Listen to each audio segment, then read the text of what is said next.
Are we live here? My son. Official? You got to get in way closer. Yeah, I know. So He's yelling. Thank you for that, buddy. So I'm gonna I'll tell you what. I was saying earlier. Right? I was saying earlier before you came over, John. For next week or some other week in the future, I'm gonna get a high chair, like a higher chair, for Just for you? Yeah. Unscrew it and just do that so you can tip it down. You think that'll help me? Yeah, if you don't have to get over it and down, but you point it at you. Yeah, but see, I don't know about that, man. Let me try. Modern technology. Checkings. Passcode 5423. Yeah. All right. So, anyways, I might have an old high chair. What the beautiful thing is, what it is that, camera's rolling for whatever. So, I mean, technically, we were live 5 minutes ago. Obviously, not talking to today, but I thought our bats in the cave and the silver spoon. Oh man, so that's hilarious because that's the second. So make sure you're close to that baby. And we're gonna drink my coffee if I'm like this. Get in tight as fuck to that. That happened with me. There's this guy named Alan Barnes. Shout out Alan Barnes. He's a great guy. So he's a comedian here locally, and we were sitting at Trappers one time, and we were just sitting down at the booth, like waiting for the show to start, and someone was like talking. I think it was like Mike Hammond or something was telling a story about some guy who grows tomatoes over in Joe Betts' Arm, and simultaneously we were like, "Well, the Joe Betts' Arm tomatoes are going right." So it was a similar thing. Yeah, like it just both hit us, and the bats in the cave and the silver spoon. You said that before, right? Get in tight there, John. Yeah, but if you've got a booger on your nose, have you said that before? Got a bat in the cave? Oh yeah, yeah. That's not new. Common right? expression. That's a common expression. It's not one that I've used, but that is a common expression. Now, Tyler shakes his head because this man is the fucking king of expressions and sayings. Just Newfie ones and or in slang, man, all of it. But he knows fucking sayings in fucking Lebanese, man, or something like. All right, let's start it off. Just give me a Lebanese saying right now. It wasn't now. Lebanese. He's saying Lithuanian, and it's not equivalent to bats in the cave, but I know how to say Yodis blogas baranukas, which means black bad boy. Because I used to work with a Trinidadian guy. I don't even know if that's what he went by. But get this, I think it's Trini. Yeah. Trini, yeah. So he did not notice. Well, he did. This guy said this to him years ago, and it came up a few weeks ago. That actually came up a few weeks ago, and for whatever reason, he never did look it up to see if it was correct. This guy just told him this is what this means, and it stuck with him forever. He Googles it 2 or 3 weeks ago, and sure enough, I was like, I never ever Googled it. I was just like, I just would say it because I used to say all the time. I said, "Come on, let's grab this berry. Let's grab this bad boy. Let's move it." I was in landscaping, and this guy was Lithuanian, or he was Ukrainian, but he was living in Lithuania. And I was like, "How do you say bad boy in Lithuanian?" He said, "Blogas baranukas." And then we worked with a Trini who was like a real rebellious guy, right? So I said, "How do you say black bad boy?" And he was like, Yodis blogas baranukas. Anyways, I just Googled it for the first time in 10 years, and bang on. Get it tattooed on you, but in Chinese, just to make sure it goes. Yeah, I think I might get it exactly the way you want it to be. That's something else, don't it? People actually does that. Sure. Tattoos Chinese on them. Do you think there's any Chinese people with English stuff on them? No, that's a white person thing. It's got to be. Right. Exactly. It's got to be. Now, do you think that's choice, or do you think that's the government won't let them do it? I think it's stupid white girls. But there's a lot of dudes with it, man. Stupid white dudes. Yeah. No, it could be. I think it's just a trend. It's just a culture thing that we do. I think that's all it is. I don't think other people do that. I think we look to that side of things as smarter than us, which they are. Yeah. But I just mean we look to them as oh well, they have these great sayings of Confucius. Is it? Do you say that? Someone just say Confucius? Yes. Sure. And thou shalt not speak. I'm Googling it. Man with hand in pocket all day, feel cocky all day or something. Yeah. One of those Go things. to bed with itchy bum, wake up with smelly finger. Yeah. Genius, just words to live by. Chinese proverbs are getting looked up here right now. Look it up, baby. this can't get any worse. Do you have any Chinese letters on No. you, Joe? Not that I know of. Can you imagine? I'm not really against shitting on it. that? Not against it. I'm not against it. I've got worse But things. I would 100% need to know. Like, I need to have a Chinese friend. I think a prerequisite for me getting that on me would be a Chinese tattoo artist. Although, no, maybe they could play a real cruel joke on me. Yeah. If the Chinese artist, the Chinese tattoo artist is my friend. Yeah, trusted friend. Yeah. If I have just him being Chinese, I don't make me trust him, man. You ever see like all them episodes, like and like there's stand-up comedians stuff talking about it too, like when like girls go to like the hair salon or like to get their nails done, and then they're all like, they're all like talking and laughing, and then they go, "What'd you say? Oh, she said you're so pretty, and all and whatever." you don't know. They're not saying that. That's my favorite part. That You don't know what the maybe fuck. they are. Just because they're working on your nails doesn't mean they're your friend. Just because he's done his tattoo doesn't but mean maybe it does. he could be putting shithead right onto your fucking arm. Yeah, but that's the beauty of getting tattoos, Colin. You don't want to have what everybody else says. Maybe I want shithead on me in a different language. Yeah, so ask for it. But then you won't get shithead. Maybe then you'll get Confucius. Make sure you get up It close is to that mic there. difficult. Get up close to that mic there. Make sure. Here you're we go. close to Here it. we go. Yeah. It is difficult to catch a black cat in a dark room, especially when it is not there. Is that something that a Chinese proverb said, or something a 4-year-old No, youngster that's said? that's Google. That's hilarious, though.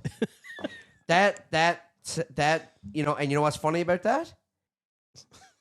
Is that Nothing and everything at the same time. I don't know if that was said from a 4-year-old or some Chinese wise man, but I do know that it's something that a 25-year-old basic white girl is going to share on Instagram. Yeah. That's what that is. These say it, they share it, Yeah. right? Because white girls don't say anything; they just share. The only thing they just say, want you to know they saw it.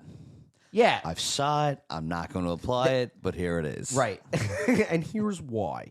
Applying it's a whole other thing.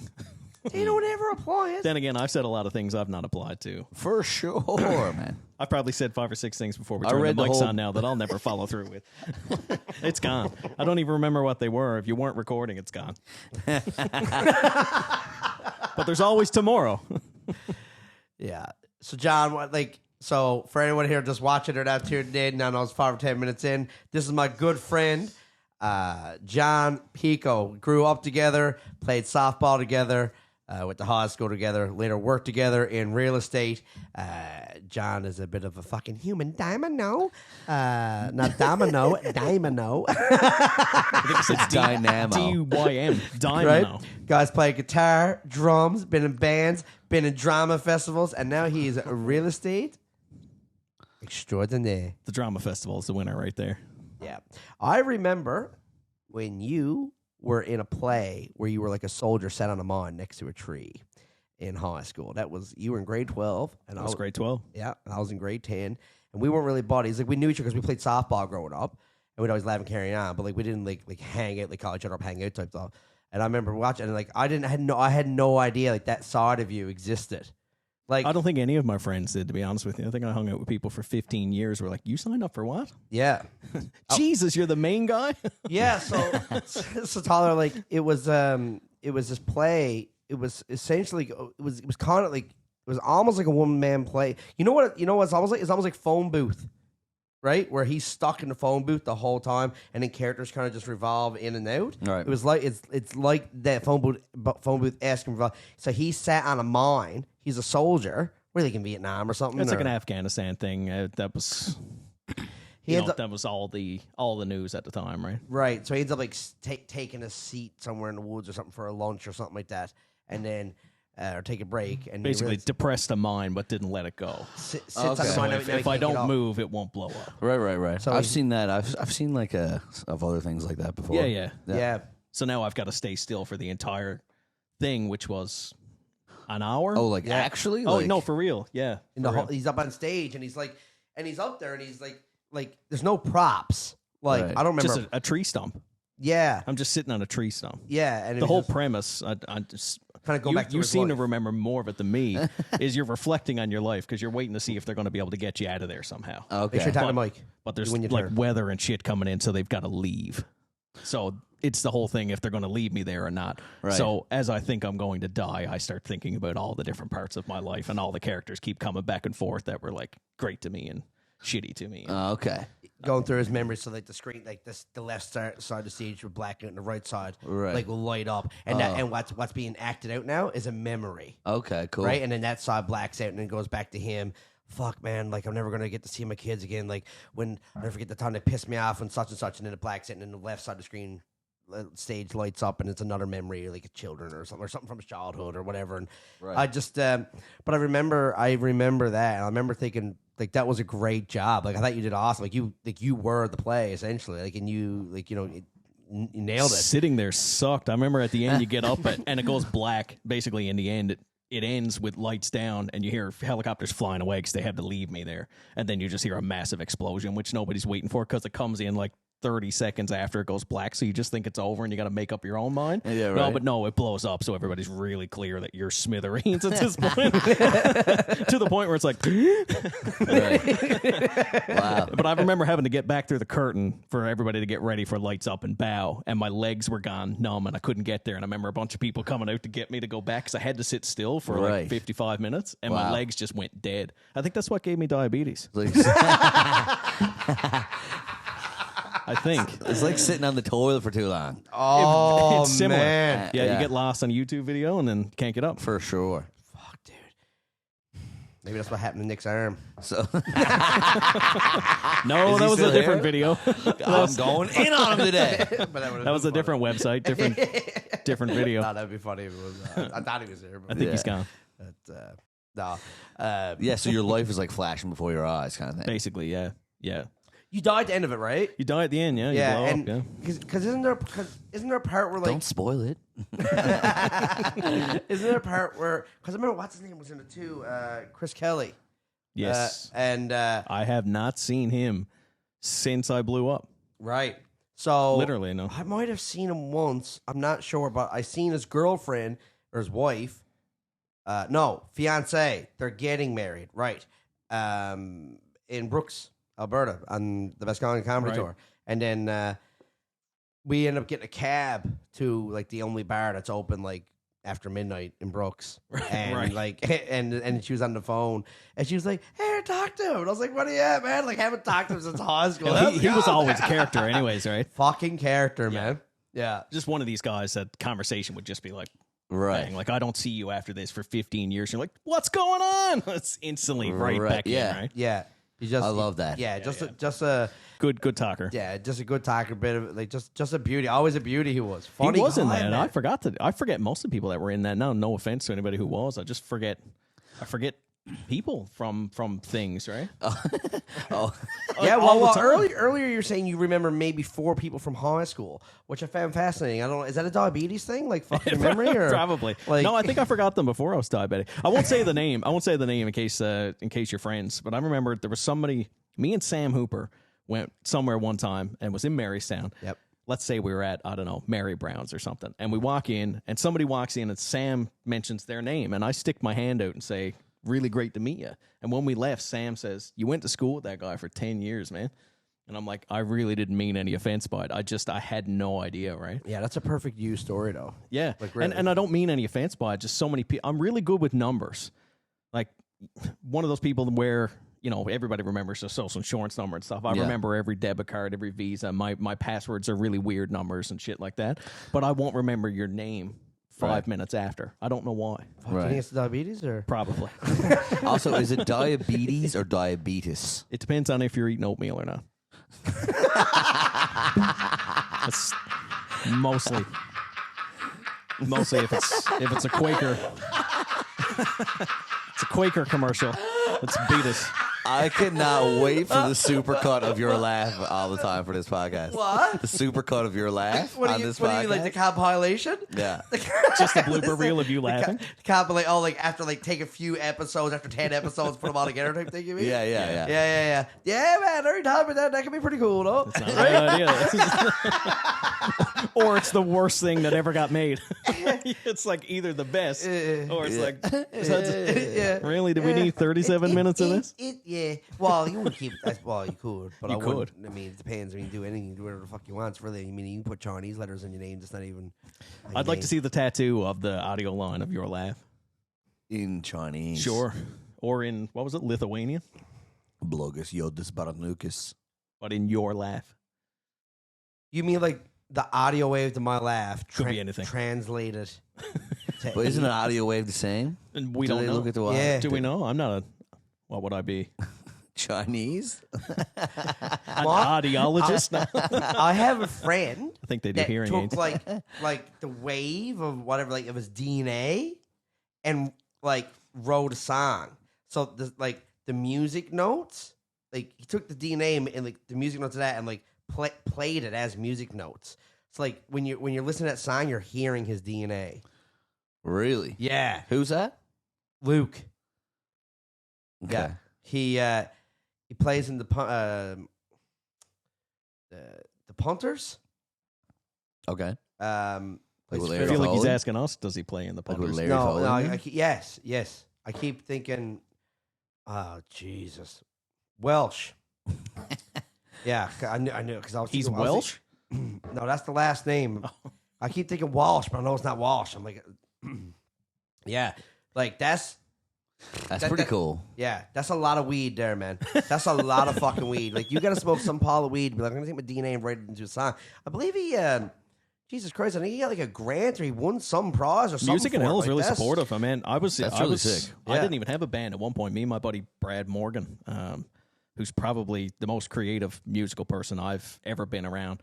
I don't know. You know, there's like an art to pop music. I know people sometimes will shit on pop music and they're like, you know, it's the same thing. But writing a catchy pop hook Yeah.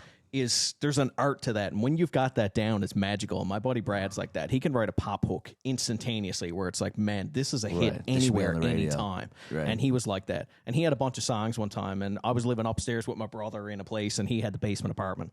And he's like, let's just record these. And we went down and did them in the apartment. Me and him played all the parts. He did most of it, sang and submitted it. And Music and L were like, sure, here's $2,000 for a demo grant. And then when we submitted that, they're like, yeah, let's see if we can get you in the running for a $10,000 album grant just based on stuff out of the basement. So if you have anything that's good, I don't know what they're like nowadays. I'm ancient as shit, so I'm not in the scene now. But they were always supportive. If there was money to be given out and there was new talent and there was new, God, I think we were doing like pop punk music at the time, like just trying to be, I don't know, Newfoundland's Fall Out Boy kind of thing. And they were super, super supportive, right? I'd like to think they're still that way if the budget's there. I'm sure by now. Everything I know about Newfoundland, like Music and L, is I've heard a lot of good stuff like that. They always were super supportive, man. Like really, really supportive. Even if there wasn't a whole lot of money to give out, if you had something that was sensible at all, that they knew, if I put money into this, something is likely going to come out of this. They would, man. It was wicked back Did then. you submit shit in the Music and L? Yeah. We actually had a demo grant. We didn't. We were supposed to do 3 songs or something. We did it with Steve Miller. I think we did 6 songs or something like that. They're lost in the dark ages now, I think. But What was the name of your band? Helicopter. Helicopter. Yep, that was the last band. And it was like pop punk, is that what you said? Or yeah, no? it was pretty. It was kind of like pop punk, and if we were doing covers, we'd probably do like Weezer's or Pixies or something like Okay. that. Like, right? Yeah, Sick. I remember you telling me how much you love Weezer and the Pixies. Yeah. Yeah, When I we- still listen to them. Frank Black is sick. Oh, Frank's Frank crazy, Black's right? sick. Yeah. Crazy. You put on the album Doolittle and listen to it, man. And I think that flies now. Like if people weren't making all their sounds off technology and were actually playing music, that flies now. And it was made in 1989. Yeah. Like put that on and listen to it and tell me that you think that's from 1989. Like you go back and look through some old interviews. You think they're on drugs? Do you For think they were or Yeah, are? like to be ahead like that. I think they were and are on drugs. They're still alive. Yeah, yeah. they're That's a still, feat. still They're playing. like 90s, man. They And were like Frank late is still 80s, crazy. 90s. Yeah, happened to Frank Black and the Catholics. What happened is to the group that Pixies? he's in. My brother saw the Pixies He's the in lead Boston. singer of the He Pixies. lives in Lincoln, just outside of Boston, so you can get a train right into TD Garden. And he went in one night and got tickets to a show. The Pixies played a show for like 1,500 people, and they played the B-sides of that Doolittle album. They just came out, and I forget the bass player's name, God. And she walked out, and the only thing she said was like, from the B-sides, and they just played the whole album for 1,500 people, and he was like, what the fuck? Well, they're still going. Frank's still crazy. Oh, yeah. He has Sweating that song. buckets. Winter blows through my bone. It's chilling my bone. You know what I'm talking about? Yep. Cold as the winter blows or something. Oh man, so many good songs. I never got into. I remember we flew to Arizona together for that real estate conference, and I remember when we were on the flight down. You were like Pixies. You're like, you got to get into these, man. You got to get into this. And like, I remember trying to listen to a couple. I remember thinking, it's good. Like, I remember thinking this is good, but it wasn't like where has this been my whole life? Like for me, so it was like something that I've always meant to go back and do. You know how there's like a million things you always mean to go back and do, watch, whatever, and then you never do it. Just silently shit all over it, right? I listened to it and I was like, yeah, I get like it's music, but it's like, where's this been my whole life? No, as I turned on my Aqua album for the fourth time, and no Aqua, Jesus, I was offered free tickets to Aqua when they were here last. Of course you were. Didn't take them. Yeah, but I'm pretty sure everyone was offered free tickets to Aqua. Right. Yes, exactly. Pretty sure Lex Griffiths had all the Aqua tickets and he just gave them out. First time you saw scalpers giving away free tickets. Yeah, I will give you 20 bones to take this right now. You know. Oh man, it's always so funny when people are like really like they're trying hard to give them away. Yeah. So my brother actually, the funniest is when they're trying to give away tickets that were given to them. That's always so fucking funny. If the band only knew like what a diss that is. Like I remember my brother, he called me up years ago, and he had tickets, but he's still in his 30s. It's like, I don't know, it was like 5 years ago. I guess we could Google it and see when they were here, but it was Our Lady, not Our Lady Peace, I wish, fuck, they're good. Like, it was Simple Plan and All American Rejects at Mile 1. Do you guys remember that concert? I do. So my brother was like, man, you want these tickets? I was like, fuck no, I don't want those tickets. He's like, he's like, that makes two of us. He's like, and he said it too, like, hey man, like he's doing this beautiful, awesome, man, like what are you still like he's like, yeah, I'm your big bro, man, I got you, right? And as soon as I said no, man, I don't, he was like, fuck, like let's get it, man. Do you want these? You're like, if you throw in treble charger, I'm in. Oh man, now I know how far you go. Be the next freak show. I'm sorry, that song still fucks. Yeah, it does, man. It was on Big Shiny Tunes back in the day. It was so good. That song still got it. Oh, it's great. I think it was 2005. Fuck it. Was it that long? That's what I'm seeing here. No. Yeah. It had to be since because I was living in St. John's. I didn't move here to 2007. You were living in St. John's? Okay, so I just seen. I moved here in 2005 concert. Also, if you ever do touch your mic, just heads up. Make sure you grab it here because that's sensitive to it will change your volume if you touch it. Nice. Don't touch that. No, I want to touch it. Yeah. Anyways, fuck. He tried to give me tickets to that. I was like, fuck no, I don't want tickets to that. All the America. But now, what was when you just said treble charger? I used to love that one. What you say? I don't believe it all. What's worse, you can't even say why. Was that treble charger? Yeah. You can't even say why. What'd you say? Yeah. Was that treble charger? I don't know if it was. Really? %. I will bet a Chinese tattoo on it. But we don't trust anybody to put it on. If it's not and it's someone else, you're getting a Chinese tattoo. I promise you. And it's going to say why. I don't believe it all. Treble charger. Google that. Sure it's not called why? It's 100%. That'd be funny if it was. It's pink. 100% in that. First result was pink. I don't know. I can't. Don't believe it all. Yeah. Treble charger. Treble charger. There it It's is. a thing. Fucking knew I do it, man. remember the song. I just didn't remember it was Great them. fucking jam, man. Jam and a half. That is. And they had a couple good songs. Yeah. Yeah. One And hit I'll tell you wonder. why. I knew it anyways.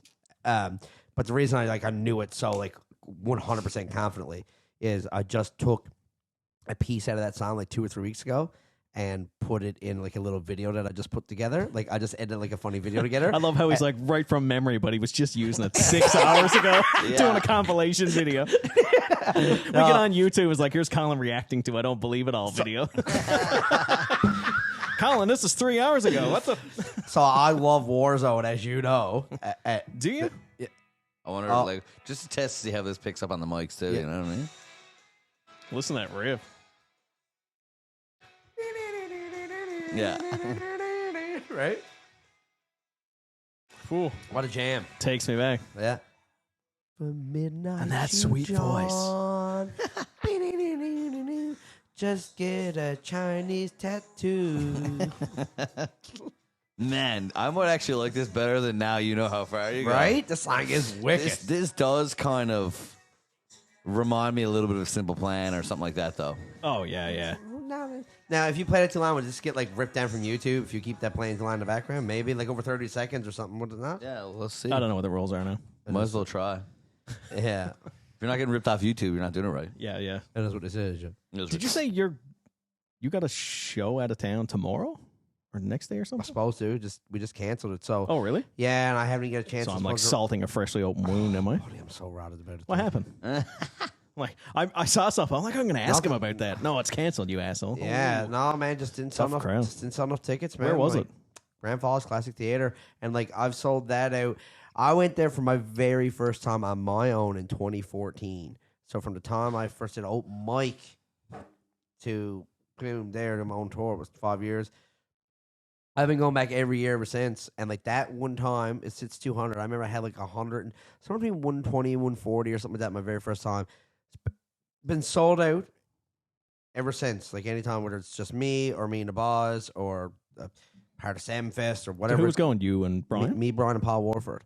And I mean, Boz are fucking hilarious. Like, I mean, Brian got his own special on, internationally on Amazon Prime for fuck's sakes. Yeah, no, he's hilarious. He's hilarious, man. Right? Hilarious. Right, Boz, Warford, who lives here, he's been in Just for Laughs. He's in Just for Laughs like fucking 10 years ago, man. He's fucking hilarious, man. Yeah, Warford's far. He is some fucking funny, man. Everybody in the crew is funny though, right? Like everybody can hold their own every single time, right? Yeah, like in our crew, like it's yeah, I mean there's a good group of comics here. It's small compared to the mainland, obviously, because What is the scene? What is the comedy scene here now? And this sounds like a stupid question. but Oh, don't get me started. no, but Let's just go. raising kids and stuff now. I'm so far out of music scene, comedy scene, art scene, and I was so entrenched in it for so long. right now, I wouldn't know where to get back. Like I wrote you one day, and I was like, "Where is open mic? If I wanted to go try open mic, where is it? I don't know where it is." right. So there's Trapper John's moved to Black Sheep, which used to be Fat Cat. Right. So that's like the main open mic, I would say. Right, Tyler? Like Yeah. Thursdays. Oh, yeah. That's every Thursday. Every single Thursday, and and once a month on Fridays. There's a spot at the Geek House, and it's like, we've never had a room like that, and it's fucking awesome, man. Because it's not stand up; it's something different. And it's on the weekend. It's on Friday. It makes a Friday, huge difference. huge man. So So what do you mean by if it's not comedy, it's different? What? so what what? do you No, I get? didn't know it's comedy, but instead of just being straight up like stand up comedy open mic, so like this, like I was at it this past Friday, and it was like CBC debater style. Oh, okay. Right, and like the week before that, it was a roast battle or some sort, I believe. And now next, Still as an open mic, like no, it's $10, Mm. right? I believe, and It's yeah, like- you got to it's be like pre-prepared and stuff. Like you know what you're gonna do. yeah. So it's not like you guys book a slot and you come in, you're just randomly roast battling each other. You've got No. material lined up for the night. Right. yeah, and right. it's like so now the next month they're doing it. They're doing fake TED Talks is what it's going to be. Like that's fucking. Now that's a hilarious concept. That's fucking hilarious, man. Right? So that's oh what that my god, room that's is. funny. Tuesday nights. Is it Tuesday down at Elixir? It used to be Puffin' Hut. Mm. See, I don't know any of that. Right. So when that's- you say Elixir or Puffin' Hut, I'm lost. yeah, so it's down on Water Street. So like across from Atlantic Place. Is it? Yeah. Yeah. I believe it is. The Like the Puffin' old, Hut. you know, like the old Stetson, that area. Like, I used to play at the Spur. yeah. Okay. So it's like right there. See, I don't know that. Phew, you haven't lived. You know, down by Rose and Thistle, Spur. Used to play in those, and the beauty of those was if you had a band that was relatively shit, all you had to get was 15 people to show up, and it was fucking packed. Yeah. Versus you go to Rock House and you get 15 people. It's like, ooh, nobody came guys are out tonight, losers. boys. And you could just hear the echo of your shit music coming back at you. You're down to the Spur and everybody's need for falling over your monitoring. drum kit, right? You get some old skipper who's 19 beers deep and he falls over you trying to light up a dart. And you're like, this is a fucking time. Yeah. Lighting up a dart. What is this? 2004? I mean, my God. Yeah, yes, people. I played shows back when you could smoke inside, and then they shifted you outside actually for a little while. So if you were, I don't know, say take anything with a balcony like Martini Bar side or something, you just go outside and have your dart. Now it's like, get the fuck out of here, you heathens. Really? Yeah, you could. Heathens. Man, when You when could. did that become not a thing? Smoking inside? 2005. No. I think it was when Simple Plan came. Hold on. No way. Hold Can't on. be 2005. 2005, yeah. Dude, it can't be like... How You is it? could not smoke inside in June 2005 is when it came into place. And I knows that because I turned 19 October 2005. And it struck right before I turned 19. It was the summer of 2005. Dude, And like, I was don't thrilled doubt because I could never go into the fucking bars. Because I was like, sure, turn to 19. I'm not excited about that. I can't go to the fucking bars. Everyone's smoking and they're gonna die. And in that summer they banned it. I was like, oh my god, I can't go to the bars. I was just trying to think what the equivalent of that is for me. Like they shut down Freak Lunchbox or something. Holy fuck, man. Am I right? Yeah. Is he right? Yeah, I'm right. Like the iPhone came out in 2003. Yeah. Like this, that's blowing my mind right now. The iPhone came in 2003. The first one. 16 years ago, you had to stop smoking inside. The iPhone? The or first the iPhone. iPod Touch? The first iPhone, I think. It did. Yeah, it did. Because my brother had one. He went to a conference and he won one. He came home with the original iPhone. I was living with him at the time. I'm pretty sure it was 2003. Okay, because the reason why I'm surprised by that one is because I was working in Alberta in 2007. Oh, man. Yeah, you're right. Again, damn it. Yeah. It was 2007. Oof. Fuck. The fuck do you remember Man, this honestly, random shit? man, he's literally autistic. It's insane. It should be some kind of the stuff that he astrophysicist or some remembers, shit. That's why, like, I say it confidently, and then if he says no, then I'm like, no, I'm not confident. You know what the problem here is? Where he sets the bar of where he's happy with things is what's holding him back. So, like, he'll hit a shot on Warzone later on tonight at 2 a.m. Be like, fucking lit, and he'll share that everywhere for 6 months. But he can remember the date that every goddamn thing in history happened. But let's not put that to use. How come I can't remember when you weren't allowed to smoke in bars here? Because it wasn't relevant to you. You were Yeah, but it 14 years old. You didn't give a fuck. Yeah, but like I was going places. He's not that young, is he? Was it 5 years bars younger or than me. like just You're like anywhere? 5 years younger than him? I'm Yeah, 91. I'm 91. Yeah. 91. Yeah. Nah, he's January 91, so it's more like 4 years. I can't be here. I know. I was supposed to be 90, but I stayed in an extra three That weeks. doesn't help at all. Yeah, you Right. should be 90. Yeah. Well, how old are you? I'll tell you. I'll give you a hint, and then you do the mathematics. He's 38. When I You're close. so You're close. So when I was in grade 10, he was in grade 12. To figure it out. Now. Okay, so Wow. you're 37. 37. Yeah, my girlfriend's 37. She likes me young, you know? She does. Meow. Ooh. I love it. I love it. Wherever you are, baby, I love you. Yeah. Wherever you are. It's like, Yeah. like, I haven't actually seen her in 6 months, but she's out there. You're out there, baby. Love you. Love you, baby. Toothpaste throat. Yeah. No, I remember the boss were making fun of me a while back because I actually remember a hockey game when I was in like grade 8 or 9. This is where it comes from. Like the score, who scored. St. Louis. He could have been anything. I remember Toronto Maple Leafs were up 5-0 over St. Louis Blues, and St. Louis came back and won 6-5. Colin, that's every important Maple Leafs game in history. This was regular season, mid-season. Yeah. Al McInnes had a fucking clapper. Wooden stick, 700 miles an hour. But I remember it because, and I'm trying to see if I can turn this into like stand-up, like work this in. I'm trying to remember a bit about my addictive personality, and like I get really like you see me at Warzone, I get really addicted to shit, and I got shit, and I had a legitimate gambling addiction, like crippling addiction at 13 years old, right? Because Scratch tickets. get this, so when I was 13 years old, I got a pay. Okay, so my dad. Right, he hates to this day hates technology. He's like, I was just on the phone. No, you weren't there. I was on the phone with him a couple days ago. Fuck, he was going on and on and on and on and on. Dad don't usually go on and on. That's Mom.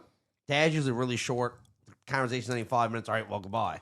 But when he really strikes a chord with him, he'll go on, like he goes off. Floodgates are open, right? So he's talking about like he hates fucking credit cards. Debit cards. He wants to deal with cash only. And fuck any place that don't take cash. Don't take cash. Get this. He got just recently got a new vehicle. got insurance at a spot. I love this. They said it was whatever. This is just a couple weeks ago. I think this was one of the things. He tell me about this. He goes and pays for the insurance. Shows up with like 8 or 9 or 10, whatever it was, $100 bills. Get the annual, just public liability and insurance on it. And they said, no, we're not taking cash.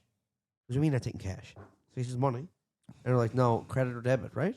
And he goes, well, that's it. He said, I'm not paying for the insurance. And they're like, well, you just go and put that in your account and then pay with it. Absolutely not. He paid more. Yep. So went and paid more for insurance elsewhere that would take cash.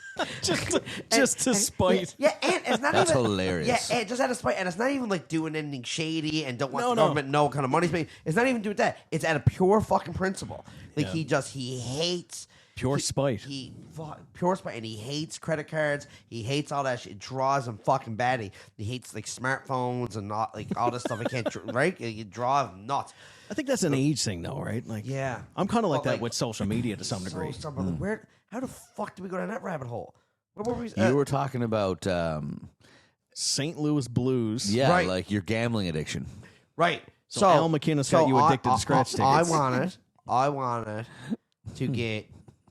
We had a computer. Okay. So we had a computer, and then I wanted to get internet. This is like grade 8. I got this. Yeah, grade 7. Can you pay cash for internet? I'm going to say I wanted to get the internet. Hold on. I'm going through fucking. No, I'll tell you how it fucking started. I remember exactly how it started. Grade 7. I wanted a Nintendo 64. That's what it was. Right? In grade 6 when it came out, I wanted a Nintendo 64. And no fucking way would they buy me an N64, right? Too expensive, can't afford it, yada yada. So I started big money. Right, big money, right? And that's fine. I got that. Like you can't afford it, that's fine. I think it was like $200 or $300 when it came out. It was $269 plus tax. Yeah. Oh my god! That did not come with a Rumble Pack, though. No Rumble Pack. No Rumble Pack. No, and it didn't come with the fucking thing in the back of your TV. So remember them? It was like a gray square. That rectangle, and then you would run that, and it would screw that in with a cable, and the cable thing would go into the back of that, right. So almost like a capture card. So that would go into the back of your TV. So that would not come with it. What came with it was just the yellow and red audio visual cables, and you had to hook it up through a VCR and all this fucked up stuff, and through a VCR or whatever, right? So I was like, "Fuck that!" So that was an extra $40. So it was $269.99 for the for the console, and it was $39.99 for the thing. Now it was $309 if you wanted to use it, right? Right. And then you put tax on that. Right? So now You're up to $400. Yes, exactly. And now you got no game, one controller. Right? Because games didn't come with the so how much was Wave Race? Because Mario. No, Wave Race was the. Wave Race. I used to have that too. Wicked, man. Well, all the games would start off. Get this. This is what fucking blows my mind. How about inflation?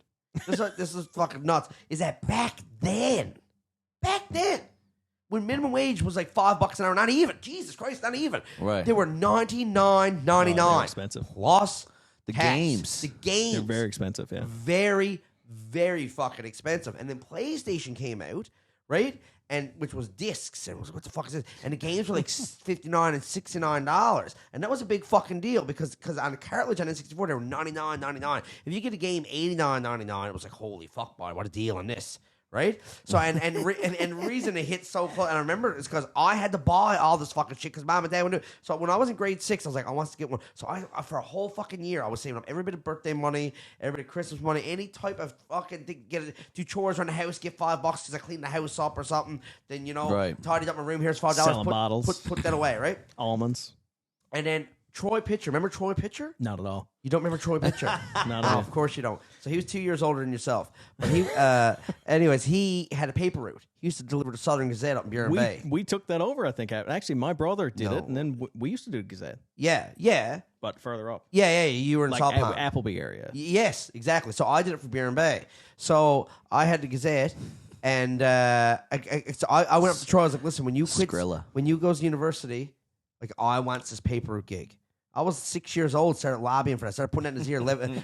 Grade 6. Sorry, 11 years old. So Lobbying. So the lobbying. Accidentally got elected to mayor. I just wanted the paper route. So then it was like when he so then it was like like the summer of like grade 7 going into grade 8. He's like, yeah, I'm giving up the paper route.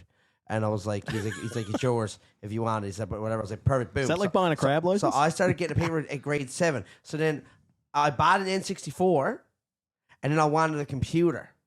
Jesus, right? Highfalutin. I was right, and they wouldn't get me a computer, and I for a year I was like, I want a computer. So then I got it as my birthday and Christmas gift. So when Christmas came, I got nothing for Christmas that year, right? And then I wanted the internet, right? No internet. No fucking internet is coming in this goddamn house, right? Not a fucking chance. People trying to call and they can't get through because I'll dial up at the time, right? Up, yeah. And it was like not having any fucking thing. Gotta have 2 phone lines. 56K modem. Let's go. 2 phone lines. Right. So then Need 2 paper routes. Well, did do a second one. What else are you gonna do? So, did a telegram on Saturdays for a bit because Gazette was on Tuesdays. Anyways, I Christmas week all the same with the Gazette. You hauled it in. Holy fuck! Did Like, you everybody? 35-cent paper and everybody giving you like $10 bills. I used to deliver to the movie theater and I'd get tickets for like at least 2.5 movies. Like Holy fuck! Did you everybody? If you bought a drink and a popcorn, you get 2 movies free for bringing the paper to them. Oh man, yeah. I remember being great. Big, Buddy, big I used money. to do the Express. Remember that one? Do you know that one, or was that just a town thing? Was it? It could be a town. It was thing, called yeah. the Express. We were and the Southern Gazette. Right? I fucking hated it. I used to toss them out in the woods and dumpsters anytime I could get my hands on them, and I used to get like $150 like every 2 weeks for it. Jahova was watching, you know. Oh man, and I flipped the bird as I did it too, happily. No, you won't get that Christmas haul if you do that. You got to get that. You got to hang out for Christmas week. Buddy, you were 13, 14 years old hauling in like fucking $250, $300 in a couple hours. I remember my sister That's buying big money back then. My man. sister bought a Sony dual tape deck ghetto blaster off Christmas week alone. And when you got 2 tapes going, man, you can play one, record on the other at the same time, just rip them right off, just like a regular Sean Evans with the CDs up in Bjorn's. Ripping off Sock Hop 98, right? Oh man, I'm loving all these fucking These old references. man. Man, nobody else will get them unless Sean watches. Back when you used to pay a fortune to fucking DJ. You remember that? He going around the fucking Civic. Jesus Christ, the add-ons on the Civic was worth more than the car itself. Right? Car $30,000. He would have been fucking $50,000 of accessories on it. If you need the CD, though. I remember I got NHL 98 She used or to light something up. off him. He used to turn the car around. She used to light up like Thomas Amusements underneath. Remember that? Why not? Yeah, that not? was when Fast and Furious was popular, mostly. Yeah. But I remember fucking going, and I was like, I want the internet. And my dad was like, well, if you want the internet, like, it's not like, so at 8 years old, in grade 8, I called up Bell. Dying for dial-up at 8 years Right, old. or Comcast, or whatever the fuck it was. Comcast. I don't know. In Bjorn in grade 8. Just call it Comcast. Dad, just call up your local Verizon dealer. I called up whoever the fuck it was, and I got the cable.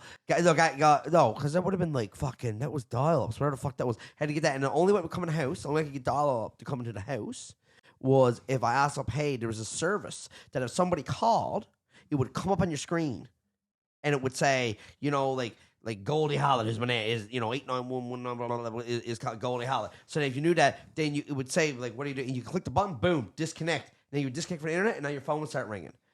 So that way you'd always know somebody was calling you. And that was an extra $8 plus tax a month. Yeah, $7.99 a month. Of course it was. So I was paying for internet and that in grade 8. Right? Hustler, baby. So I was doing that, just have internet in the house. I was buying all my N64 games. I bought fucking 4 controllers, for paper route money, rumble packs, memory cards, had it all. So then Winamp was filled with music. Winamp. Winamp. It really kicks the llama's ass. Eminem and Osprey there fucking going on. Wait, man. Winamp? You could get Winamp on N64? No, on No, the it's just with his dial-up. Downloading songs on Napster. You'd fucking put 20 songs before you go to bed. Right? And Yeah, if you clicked a song and you wanted something that was legit good quality music that didn't sound like we were just fucking muffling everything, right? You click it and go download, and it would say 4 hours. 97 hours, and you go to bed. And then halfway through the night, your mom would pick up the phone and fuck it all up on you, right? Oh, Jesus. right. Yes. Yes. And that was like in the really early days. So back in the day, if they got broke, it got discontinued, or if your internet got cut off, then it would just stop. And then when you reconnect, you could like resume where it got fucked up. Right. But early on, if it got cut off, It was gone. It was gone. You had to re-download the whole file. You can have that thing 98%. Don't fucking matter. There's no resume button. You got to start the goddamn thing all over again. It takes some fucking time, man.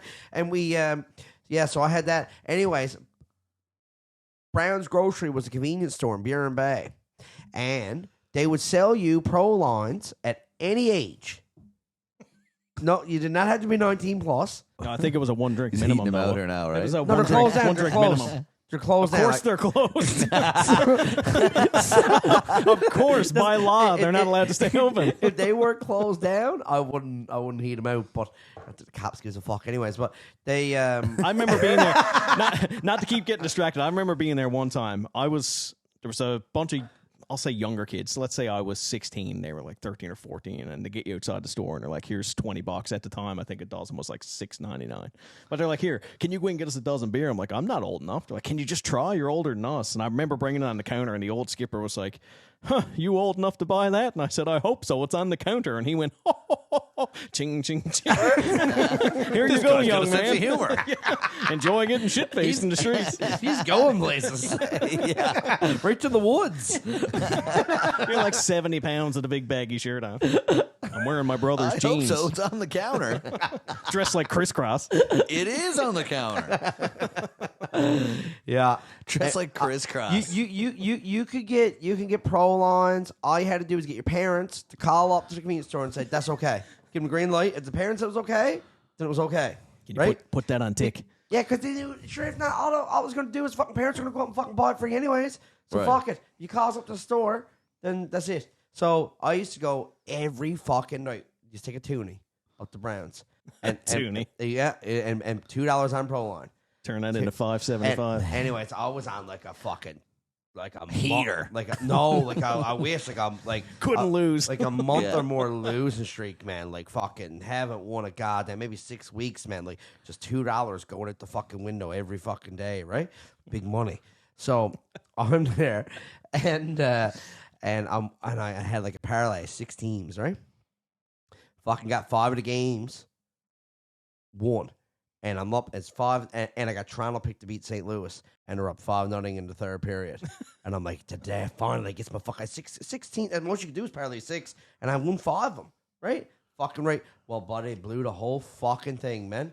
Blew the whole thing, and I had like a meltdown at the house, and mom and dad lost their minds. Like, that's it. Your gambling's getting out of control, right? I'm like, 13. You're ruining this family.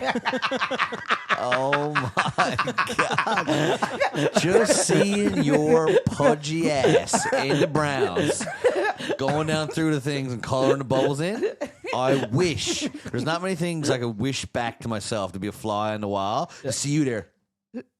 Really excited. Everyone coming in to buy a beer, right? Looking at you. No, just but he probably ran there, so he was probably like, gas. Right? He had hash browns left on the stove and bologna left on the stove. not to troll him. I remember playing softball. 'Cause Colin took a little while before he got tall. He was really short for a long time. I And got he used to run. he used to run the first base, and he would be the color on that Christmas Starbucks cup. But he used to look up when he'd run, and he'd keep his fist like this, so he'd be like. And we'd all be in the dugout. Go, Colin, because he probably hit the fence, right? And it thrown out at first, right? He's like, Jesus! He starts flipping out. thrown And we're probably on Clyde's Gas Bar as the sponsor for the team. We're like, fuck, we're going to lose the sponsorship. Colin, just hustle it out one time. Oh man, I remember one time I think it was under 12 softball, and last year being under 12, like you're a senior, right? At under 12s, Big deal. fucking deal. Anyways, and we're on a bit of a fucking losing skid, a few weeks in a row, and there's only one on me. Remember Matthew Moulton, Andrew Moulton? Remember him? Yeah. So great. they were fucking great ball players, especially Great ball Matthew. players. Fuck, they're both great, but Matthew's more my age. I get to play with him more. So. Anyway, so Matthew was like, he's the best player. And at the time, I was like the second best player on the team. And I was just like, fuck this, man. And Matthew was really doing his part. And I haven't fucking got him based on the last few hits. I was pretty irritated with it, right? I was like, fuck this. I was like, I'm going to get inside the Parker, right? And then I fucking hit one right up the middle, right in between center and Romer. But I fucking, anyone else is inside Parker, right? And I fucking giving everything I got, and I'm at second, right? And I cuts that corner. And I'm just like King and Griffey Jr. And I'm like, yeah. fuck, this is tight. And I'm going, man, and it throws out, and I slid in, man, fucking head first, and got boom, come down, and tagged me right before I hit the third base, and it called out, and I felt I was safe. Look back, how lost his mind. And I snapped, got suspended. Under 12s got suspended. Never mind the hernia that was internally bleeding. Suspended. Yelling at Tommy Dodge. Calling me out. I was like, what the fuck? I took my helmet off, right? I'm fucking... I was like, you don't know what the fuck you're doing. It's like, no, Colin, it's a volunteer softball position. I was like, are you fucking blind? I was fucking safe. And then that's it. I got kicked out of the game is what it was. Like, I was there for next. Yeah, so I got kicked out of the game, right? And that was it. And then that was. I'll tell you, worse than suspension. I got a fuck. Oh my god.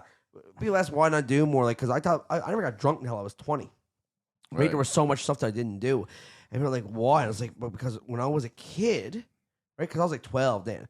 A few times when I was a kid, I would do stuff, and like, I would get fucking Jesus, man. Like, Dad would just take the belt. Right? I've gotten the belt. Or whatever, just as a kid, and it was, you didn't beat the fucking shit, but, he'd give you a smack or two, would it? Yeah. And I'd be like, fuck, I hates the belt, man.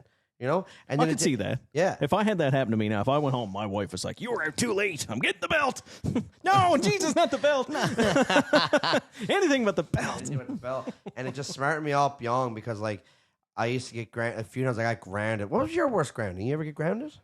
Oh, yeah, where I was the youngest. Like, my brother got into everything, but was so secretively quiet about it that nobody knew. And then my sister got into everything as well, but everybody knew. So coming off the backs of her, I was just scrutinized. So if I was out hanging out with, I don't know, Brad Taylor in Port de Bras and came home, Mom was like smelling my breath and shit like that. So I never had a chance to get in real trouble because every time I moved, it was like, "Where are you going? What are you doing?" It's like spotlight on you, right? Like nothing. So you sneak out and you have 2 beers. But the most we'd get into is, I don't know, I remember Dave Lundgren's dad would let us watch wrestling. I wasn't allowed to watch wrestling, and we didn't have cable. So I'd go to Dave's house, we'd have a sleepover and rent pay-per-views on wrestling. And then Dave's dad would be like, "Okay, here's a 6-pack of beer. If you're going to drink them, stay in the house. If you leave the house, you get in trouble and telling all your parents. But if you stay here and you just go to sleep, you can have your 2 or 3 beer and throw up and go to sleep, pretend you're a man. But, like, just keep it in the basement, boys. Keep your dicks in your pants, keep it in the basement." It's like, all right, Mr. Dave, sir. That's right. It's like, all right, Mr. Dave. And that's how it was. So, like, we were lucky enough that we were hidden from trouble, never really gotten any shit, man. Like, I didn't spend a whole lot of years hanging out with the people. Like, I got into music early, right?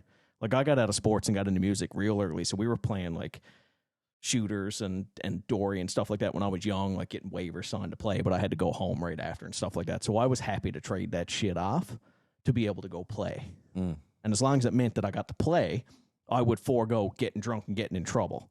I think the worst trouble we got in one time was we broke a bunch of birdhouses in one of the trails up in Bjorn. They wrote something in the paper like "Birdhouse Bandit Strikes Again" or something. We're like, that was almost so We're good. huge. Do you remember? Actually, that reminds me. We were jamming in my shed one time, and there was a guy who used to go around and he used to steal garments off the clotheslines in Bjorn for a while. Like, sometimes he'd be naked, but he used to steal, and I can't remember who it was, but he would steal mostly underwear. And I remember they delivered a paper to us. We were jamming in my shed, and the Southern Gazette, whoever the lucky bastard was cleaning up the money at that point was, came and dropped it off. And the headline said, "Panty Bandit makes brief appearance." And I was like, whoever wrote that is going places. Appearance. But there was somebody stealing underwear off the clotheslines and just running up into the trees and like wearing them, and then just showing up in people's backyard like, "Got your bra on, bitch." Just like with your grandma's panties on. It could be anything. I mean, anything. But I don't remember that. My groundings never stuck. Like, I was just a single mom, and like she'd be like, "You're not driving anywhere. Like, you're not driving for like 2 weeks," and then she'd be like, Colin wants a shell. "Yeah, you're not driving anywhere for 2 weeks," and then she'd like need something like done, and she'd be like, "All right, you go get that now," because she was too lazy to do it. Oh yeah, so like just mom would never, mom would never stick, right? Yeah, got so I would just, but so then therefore, like one time I did a handbrake turn in the middle of like Columbus Drive, and like the whole chassis, the whole back end of the car fell off on a Mazda 3. That would never happen on our was a bad Intrepid. one. Our Intrepid had the 3.5 liter. It would never happen to us. 3.5, yeah. Oh yeah, not the Gas 3.3. guzzler. No, you could get a 3.3. That's how great cars were back in the day. It's not like you could get a 2 liter good on gas, 168 horsepower. You can go up to the V6 for a little more pep. They made a 3.3, or you could get a 3.5. Right, yeah. Both are equally shit. Yeah. Equally Just garbage. one is a little, like, touch faster. What'd you say you did to rip the fucking car apart?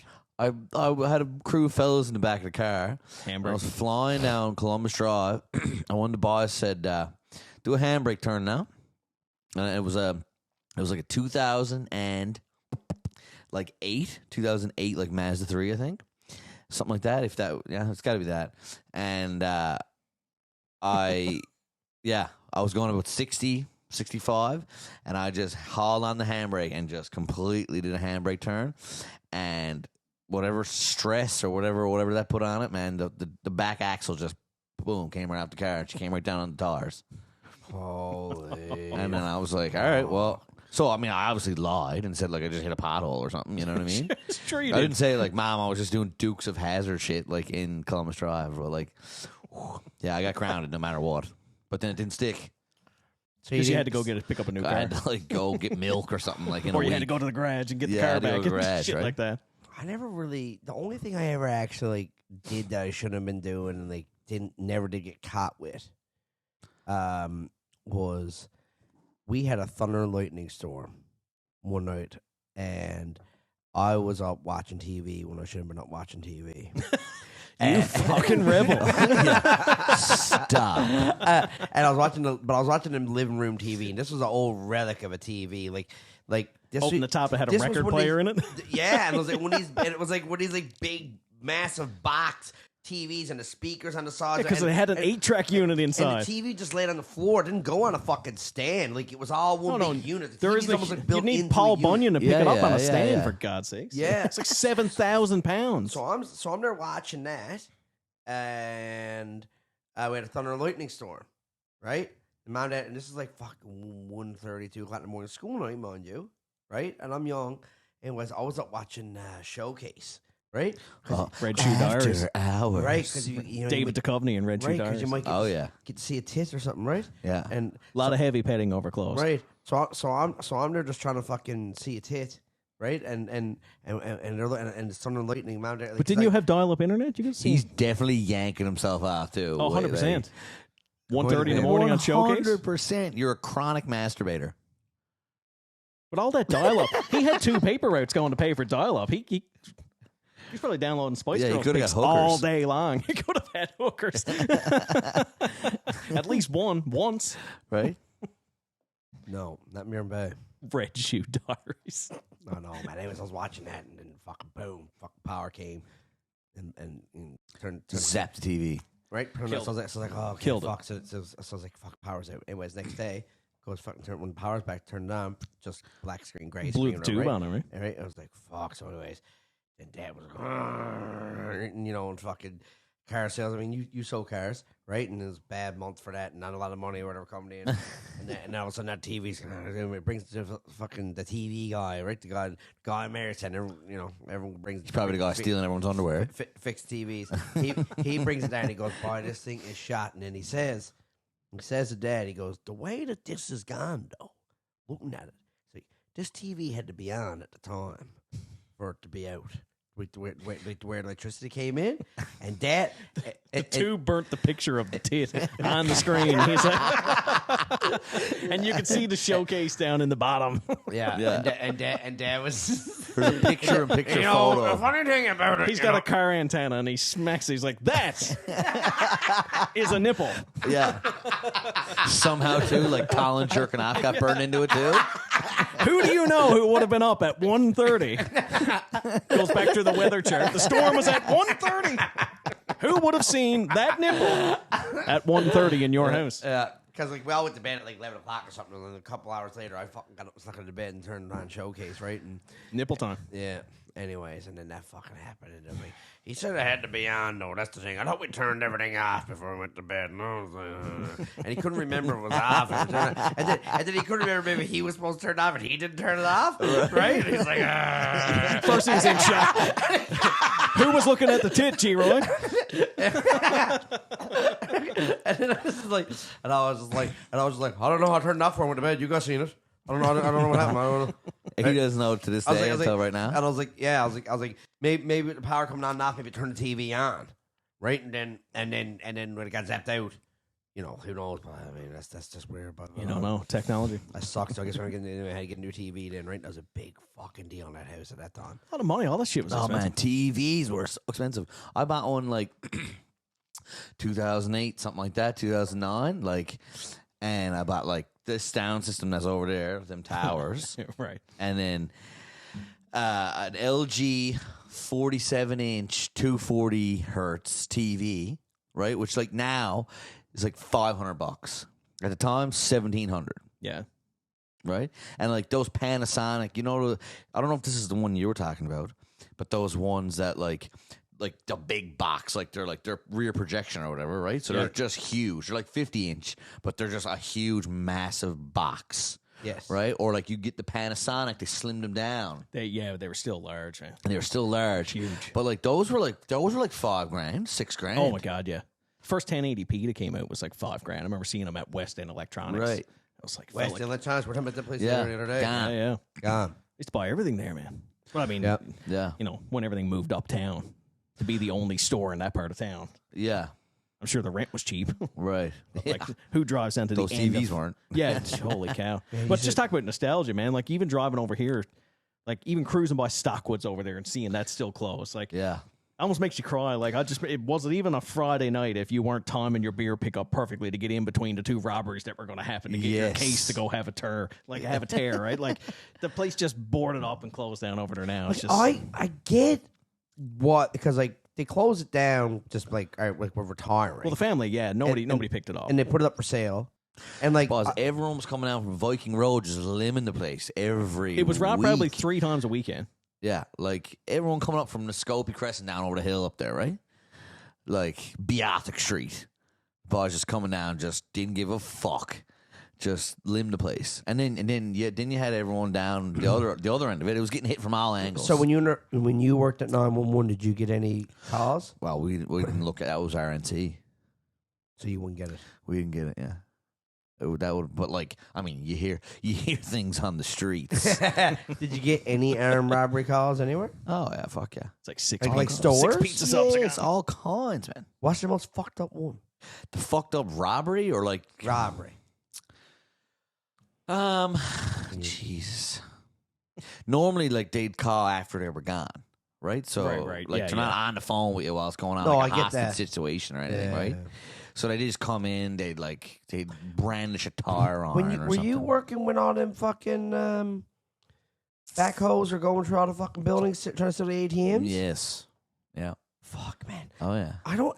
Still to this day, I can't wrap my head after like one time that wasn't busted. Like how there was nobody seen a backhoe going up the road 2 or 3 o'clock in the morning and think that's odd.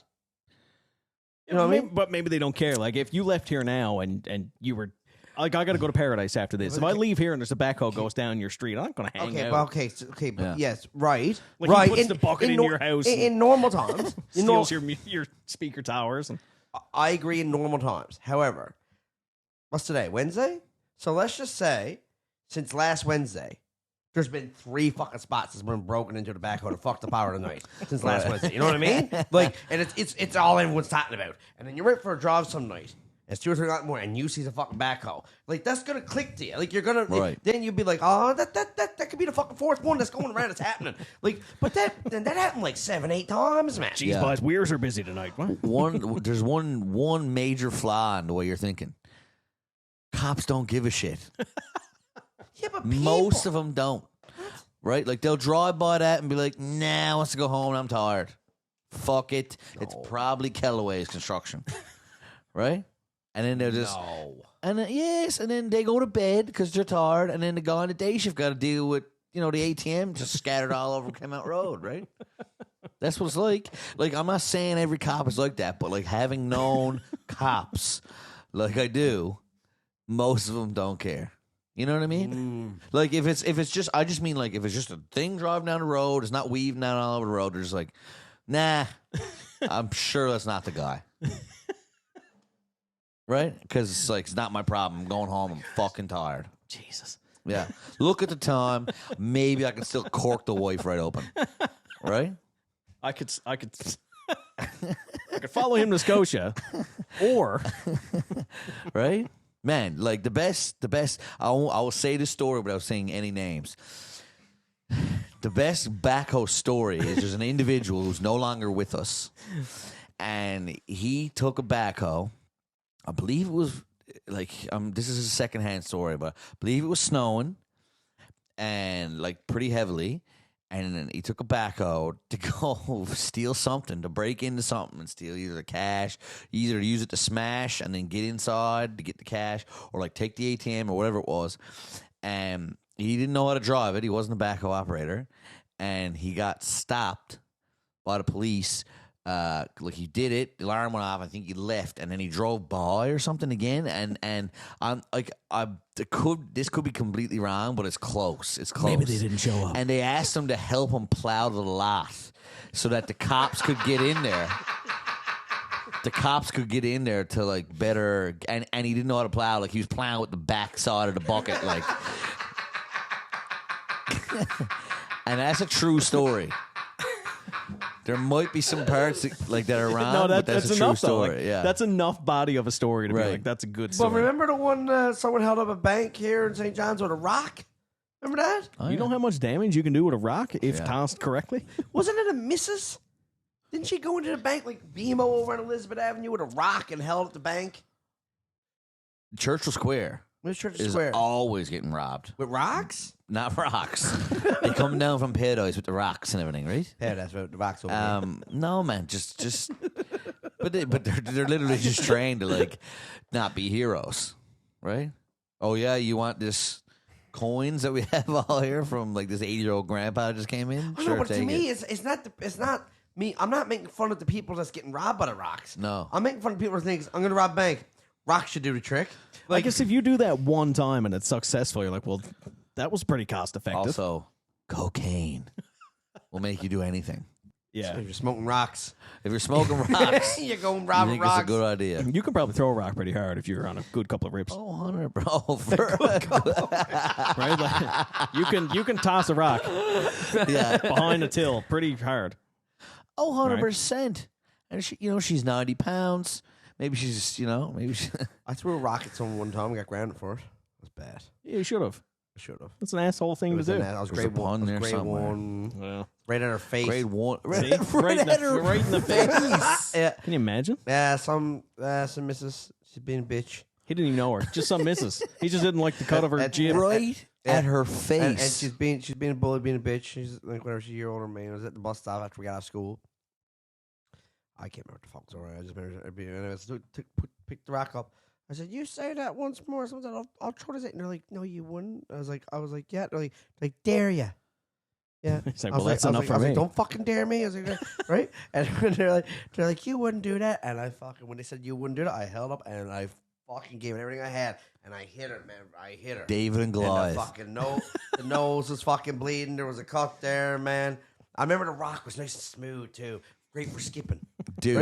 right? and like I fucking So you were hoping to hit her and her friends all at the same time. Jesus Yeah. Christ. yeah, and I fucked her right in her face. I was like 7 years old or something. Dude, I got a story for you that you just made me think of. Yep. My grandfather, I don't think I've ever told this. I might have.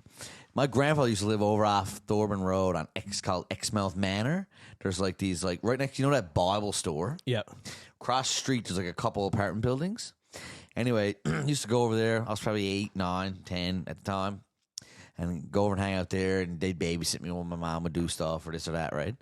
Anyways, there's just a hard area behind there. Like, I'm talking, like there's behind the Tims there.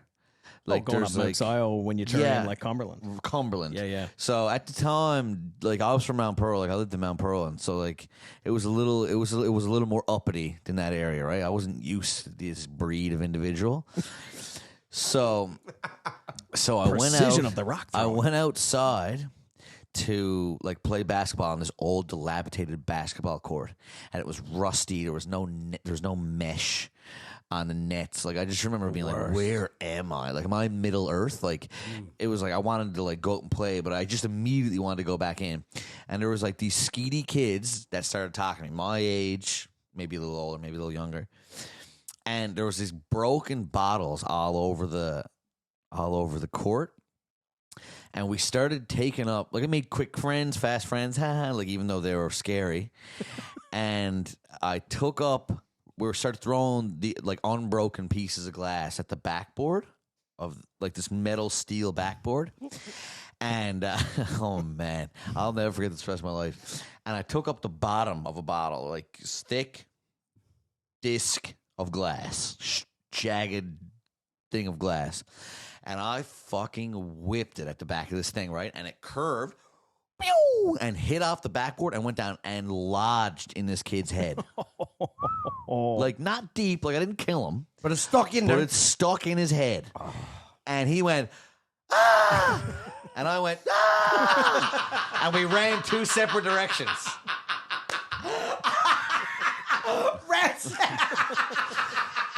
I looked over my shoulder, and he was running to his house, and I was running up to my pop's house. And I came in, and I never forget, man, he was asking me, like, Pop was like, what's going on? Because I was like, but I thought I was, like, in really, really, really big trouble. Really big trouble. Oh. And I sat there for, like, the next 3 hours just shaking, waiting for my mom to come pick me up because I had to get back to Mount Pearl. That is so I thought I was going to get arrested. Funny, man. You've never been back to St. John's again. No. That kid's probably still out there. Hopefully. No. You know what? He probably died. You didn't even check on him. No, I was too afraid. Yeah, he's Funny. dead. That's some fucking funny. You just had me like getting fucking split open in the head. Well, this is a rabbit hole that's worth going down. Yeah. I was in grade. Man, fuck, so much happened to me in junior high. I was grade 8 or grade 9, and I was at the Salvation Army youth group, and we went sliding one Friday night on Burt's Hill. It was called. And it was a great hill for sliding. I don't know if you ever slid out of John up in Buren Bay. No, I didn't socialize. Yes. So, Salvation Army Retreat's having a sliding thing for the kids. You want? No, Ma. No. So, are you short? No. No. We go. And we had Captain David Chalk was our... those fake those Starvation Army captains, right? They're not real captains. And, buddy, they are... He could have been. Listen, they are... No disrespect. So you're fake. They are captains of the Salvation Army. So, anyways, we'd had, like, we're a Buren Bay church. There's no youth pastor out there, like in a bigger church in the city or something. He's just like, he's the guy for all of it, right? Senior, middle age, youth, whatever. So he was the best. He was the best we ever had because we always just get these old. Captains. We get the oldest captains, right? And generals and sergeants. We used to call them skippers. Skippers. Old skippers, yeah. Anyways, he's like in his 40s, and he was a bit athletic when he was in his younger years, and every Friday night he used to have ball hockey in a Pierce gym and stuff, which was a big deal for us at the time to actually have something like that. So he takes a slide. Anyways, this hill is icy. It's just fucking icy, man. So the way it worked is you go down that hill. And you get fucking speed, and you wouldn't go until whoever went, they got to the bottom. You'd wait till they got to the bottom before you went, right? Anyways, I go down in my fucking GT snow racer, right? And bought a fuck, and then down at the bottom of the hill was a big old fucking mud hole.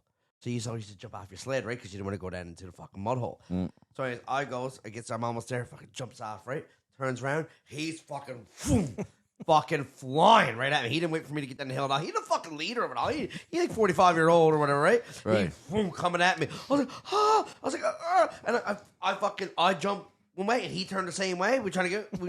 And I said, Captain. Right? We trying to get away from it, and we jumps the same fucking way, and I fucking no fucking lands or something, and boom, he ran right over me fucking head, buddy. Well, holy fuck! So that scar that you see, I might be see it there, but it's right there. Yeah, I can see it. Right. That's from him. So there's fucking a wake up. So my head is fucking cracked. It's pounded. I look, there's blood everywhere in the fucking white snow, right? I was like, holy fuck. I go, holy shit. Like, I was like, I'm bleeding. He goes, you're not bleeding. I go, it's not bleeding. I was like, there's Fucking blood all over my fucking face everywhere, like spaghetti, man. All over. You're fucking. Hey, has to take the snow and fucking slam it right on the head. They're like, and this fucking hot and that cold ice and snow. Then that was fucking killing me more than the actual cut itself, right? I was like, God damn. Anyways, I started fucking. Once I seen all the blood, I was like, oh, I started crying. So I started fucking freaking out. I've never been in any accident like that in my life. I never had as much as nosebleed, really. And then that happens. I was like, holy fuck. I had to go to the hospital. 6 stitches in the head, and getting ran over by a GT snow racer, but fucking but a Salvation Army cat. See the scar again? See the scar? That's weird. It reminds me. I actually met a kid like, I don't know, 8 months ago from Cumberland Crescent. Had the same fucking thing, same shape and everything. Yeah, it has a Pepsi logo in it in the bottle. Hey, this is gonna follow. Oh. Look, where it's clipped on. Nice eye, Captain. Ever tell you about the time I smashed my face into another hockey guy's cage? I used to play this like hockey game in Tuesday nights in Toronto. Real good guys, like real good hockey players, and we tried to go the same way. And he was wearing a cage and I wasn't, and his face slammed in and broke my nose like straight across right here, right? Just snapped it right across, and drove my bunch of teeth through my lips everywhere, right? Anyways, I got off. I had like a real bad concussion, right? For like 3 days. Anyway, I got an x-ray. Yeah, you're broken. You're broken right across. Just a straight line right across the bridge of my nose, right? I said, all right, best come. You can see there's a scar here somewhere on my nose. All fucked up. Yeah. Anyway, about 8 months go by, and my nose isn't healing.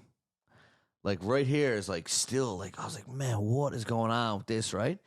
And it was like I had a big pimple there. It was just red. It just looked sore and infected, right? Anyway, I couldn't go out in the cold. The cold was just like, just like you're pressing my eyebrows down on my eyes. Like it was nuts, right? So finally, I went mad with it one night because it was driving me mad. And I went in and I started hooking at it with my nail, right? Like this. And I went like click, and like my nail hit something.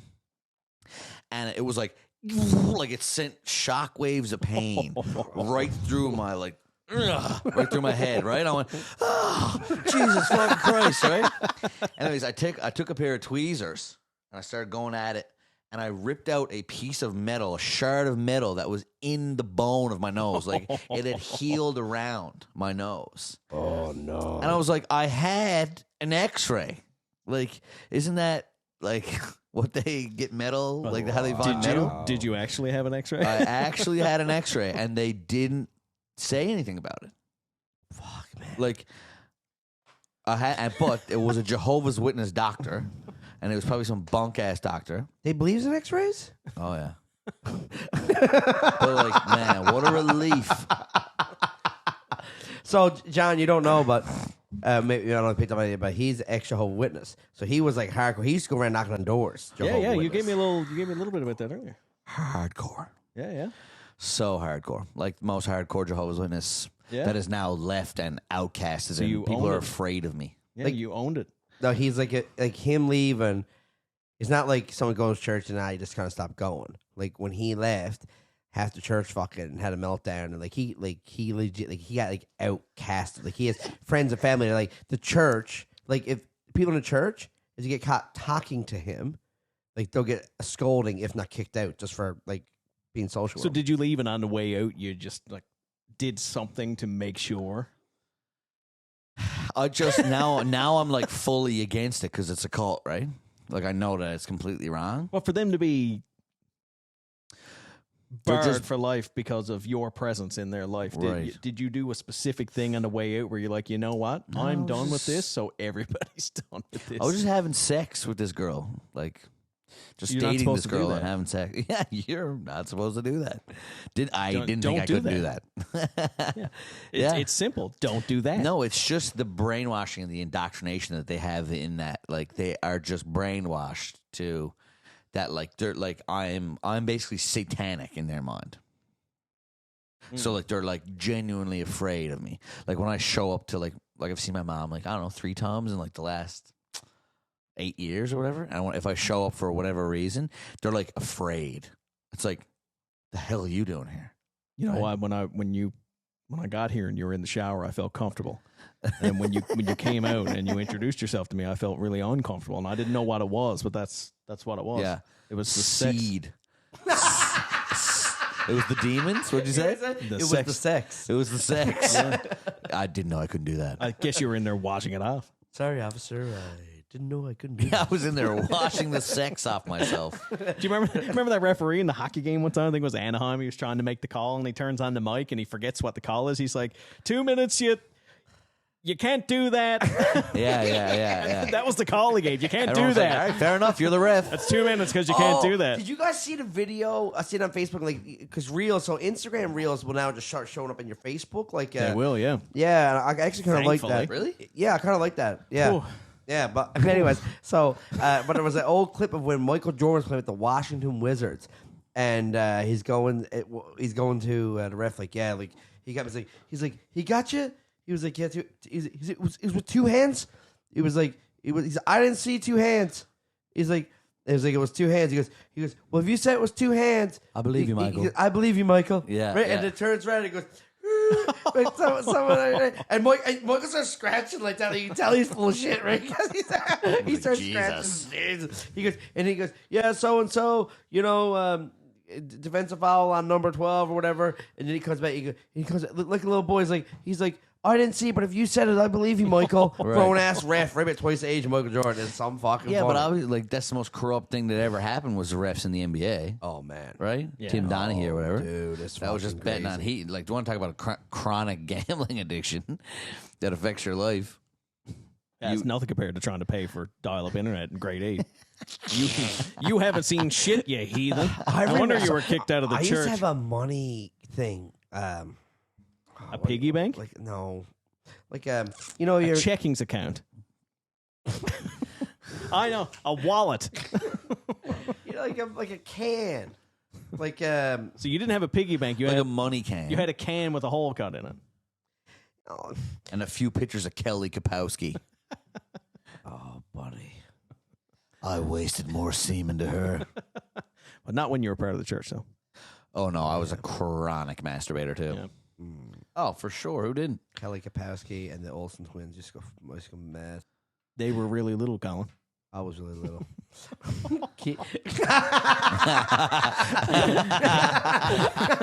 You and Bob Saget. Keep it at the age, I was also really little. Yeah. No, like you ever go to like I don't know, fuck, someone could be on like a door somewhere, and you could have Yeah, like for poppies. Like you're selling poppies or something. something like that. Yeah, he's talking about a metal can with Yeah. a hole cut in it, like a Yeah, gigantic I carnation. didn't think it was that hard. I think we're No, getting it. I'm not talking about that. I'm talking like a Quality rectangle Street. box. Could have a key to open it. You'd flip it open. Maybe it's almost like a tackle box. You'd be thinking you fucking haul it and. Is he talking about a time Okay, capsule? yeah. Did he Like you bury have his the money? door of like a comedy show. Yeah. Okay, Yeah, so I used to have one of them behind my bed, like underneath behind my bed. That's where I used to keep all my money.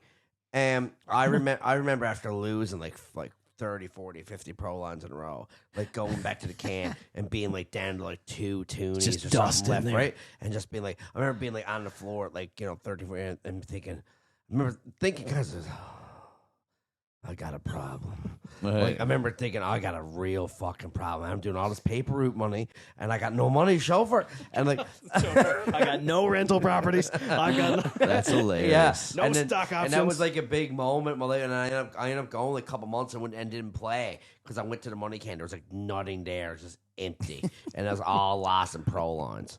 I want to see that story. You know, sometimes you get the inspirational quotes now. I saw Chris Rock one talking about marriage the other day. He's like, it's not a competition. Her goals are your goals, and your dreams, you're not competing with each other. I need him with the money can. You haven't seen anything till the money can is like mothballs and depression. You open it up and there's no money. It just smells like anger and sadness. Chris Rock? Chris Rock, yeah. Well, it was one of those reels that came up, right? I seen a Chris Rock, heard a Chris Rock thing on Spotify recently. It was like his most listened to bit on Spotify, and talking about how like that would be like really poor as a kid, and be like, What it goes like we used to get cereal, right? White box, black letters, cereal. Ain't nothing lucky about these. That's a pretty good impression. It's not bad. Ain't nothing lucky about these times. Yeah, and it was cereal. And it was just, it's so funny, man. Right. He's like, we used to get rice, white box, black letters. Rice. He used to turn around, look at the box and say, let's see the ingredients. And say, turn around, look at the front of the box. Rice. And it's just thought, man, like, used to get, what to get, like, what to get, like, I always have to, like, what, can we just get some Jif peanut butter? Can we get some Jif peanut butter? And Bob's like, you got that Jif money? If only he had a paper route. Right? Southern Gazette, he would have got Jif money. Cleaning her. Oh, so good. You never heard that one, or did you? Jif money one? No. We had one time we had the peanut butter and the jelly in the same jar.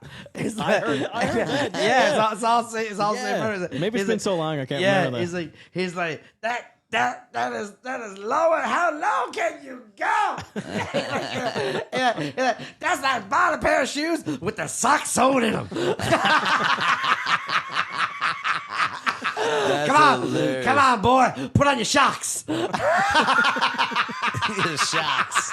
Oh, fuck, that's good. That's really clever. Yeah.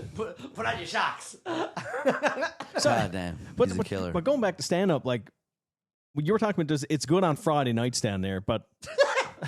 Yeah, right. Bring it back. Like, no, but you never said what the open mics are like. Is anybody going to watch them, or is it all just is it just other comedians just spitballing stuff and you're giving each other critiques, or is there anybody actually coming to watch? Like, it can be a room full of just comedians, or it could be packed. You don't know what you're getting. Huh? You don't know what you're getting. I know, we started working together in 2010, and as long as I've been at this, you've always been saying, I want to do stand-up, I want to do stand-up. You keep writing in your book and saying you're going to do it, and you never do it.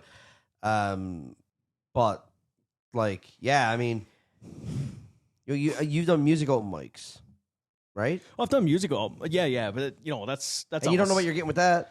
No, but it's almost easier because you can do covers and shit, I guess, and it doesn't matter who's there. Like, you're not relying on your own intellectual property. Yeah, you know what the most terrifying thing to me is about an open mic, and it's not that I think that I can actually go down and do a lot of minutes, but like, there's something about showing up in what is like 3 minutes, 5 minutes. Yeah, there's something about putting that on there. That's the most terrifying thing in the world to me. Like, if you went down and they were like, you can have as many minutes as you want, up to 15, I'd be like, that's really comforting. If they're like, you got 3, I'm like, fuck, that's terrifying to me. I get what you're saying. Yeah, and I don't know why that part is terrifying. The public speaking part is not terrifying to me. I mean, saying shit that people don't find funny is not terrifying to me. There's something about putting that clock on when you've never tried it before, where they're like, you got 3.5 minutes, dude. Like, I don't know what that means. Right. I don't know what that is. I don't know what it means. Like, I teach courses at work and shit all the time that are 4 hours long, 5 hours long. And I've only got like 1 page of notes that could fit on one screen, and just the rest is in there. You spitball it, you go. I'm used to just going. I think having an unlimited clock is more comforting than having a 5-minute clock. Yes. And I don't know why I have that belief in my head, but I'm like, you guys, if you can go with like, somebody calls you in to hire you for a gig, and like, 30 minutes, and you can go in and you got a solid 30, and it fits the timeline. I respect the shit out of that idea, and I don't know why that's what stands out to me about this. Right. But I respect the shit out of that little pocket. And you're still wanting to do the stand-up? I've got probably, it's probably mostly all shit, but I probably got enough stuff written. If it was refined, you could probably talk for hours. No, I've never tried any of it anywhere, ever, on anything. It's just written down. It's just written down. Yeah, well, you just got to go to... Okay, you just said talk up anything under 15. Well, some night, man, just like anything under 5. That's what I mean. Or like, anything under 7. I'm kind of like you. I'm not as weighted as you are to the storytelling. However, like, you'll get in and start on a topic, and 4 hours later, you're still on the topic, and it's a riot from start to finish. Right. Like, it wasn't necessarily a bit. You might have just got triggered by something this guy said in the front row, and then somebody bawled out that, and all of a sudden, you're into a 2-hour story that was supposed to be, and then mom jerked off the milkman. It was supposed to be a 30-second bit. Right. And 4 hours later, Colin's yelling at the end with a punchline about, and then it hit him in the eye, and he had asthma, and, it's all gone from there. And everybody's... Colin Hollett, thanks for that. Yeah, and everybody's laughing. I'm kind of in that realm. Like sometimes I don't know where I want to go with something, depending on how it feels or whatever. Like I've rehearsed a lot of shit at home, or I've done little things here and there where I'll like try and tell some of the ideas I've got just to see if like the 6 people in the room will laugh at something or things like that, just to sort of flush it. I've never gone anywhere where it's like, all right, go actually try to be funny with the thing. Like that's the idea. Go be funny. See, I see both to you guys very similar. Like I actually had, he's never stand up in his life. I had a sold out show in Twillingate, and I had him open up for me. Right. He's never done stand up in his life. He went up and did 10 minutes. In front of like 150 people. Terrifying 10 minutes or really good? No, they were like I wouldn't say terrifying. They were good. Yeah. Yeah, it was good. It's a good crowd. Yeah. I got laughs. I interacted with the crowd. Yeah. Yeah, Did you go up with like a 3 or 4 rehearsal? laughs? Like, Yeah. like, So I'm really big- curious to hear bigger this. Like, laughs. did you go up and you had 10 minutes of you knew what you were going to do for 10 minutes, or did you have 3 minutes and depending on what they said, you were going to fill the rest? No, I had like I didn't time it. I didn't know how long it was going to take. Yeah, so you just had some ideas in your head. You went, I think that's 10 minutes. Let's try To be it. quite honest with you, I didn't have a fucking clue how long it was going to take me to do it all. Yeah, that's the way And I I- feel about it. I'm like, I don't know how fucking long this is, because if I say it and it dies, then it's on to the next thing instantly. And if I thought I was going to get an extra 60 seconds out of it, Right. now I got to fill 60 seconds. I wrote most of it the week before, and then I actually did like some I went up and talked to this lady at like one of the like local stores, like the Tickle Point Mercantile in Dullingate, and she said something about I said Summerford. I said yes, man. I'm talking about when I get up there. I said I'm going to talk about how bad the roads are in Summerford, and she was like, huh. Well, when you get there, you better not call it Summerford. I said, why? She's like, it's Summer Ford. You don't drive a Ford truck, do you? And she said that to me, and I used it on stage and got a huge laugh.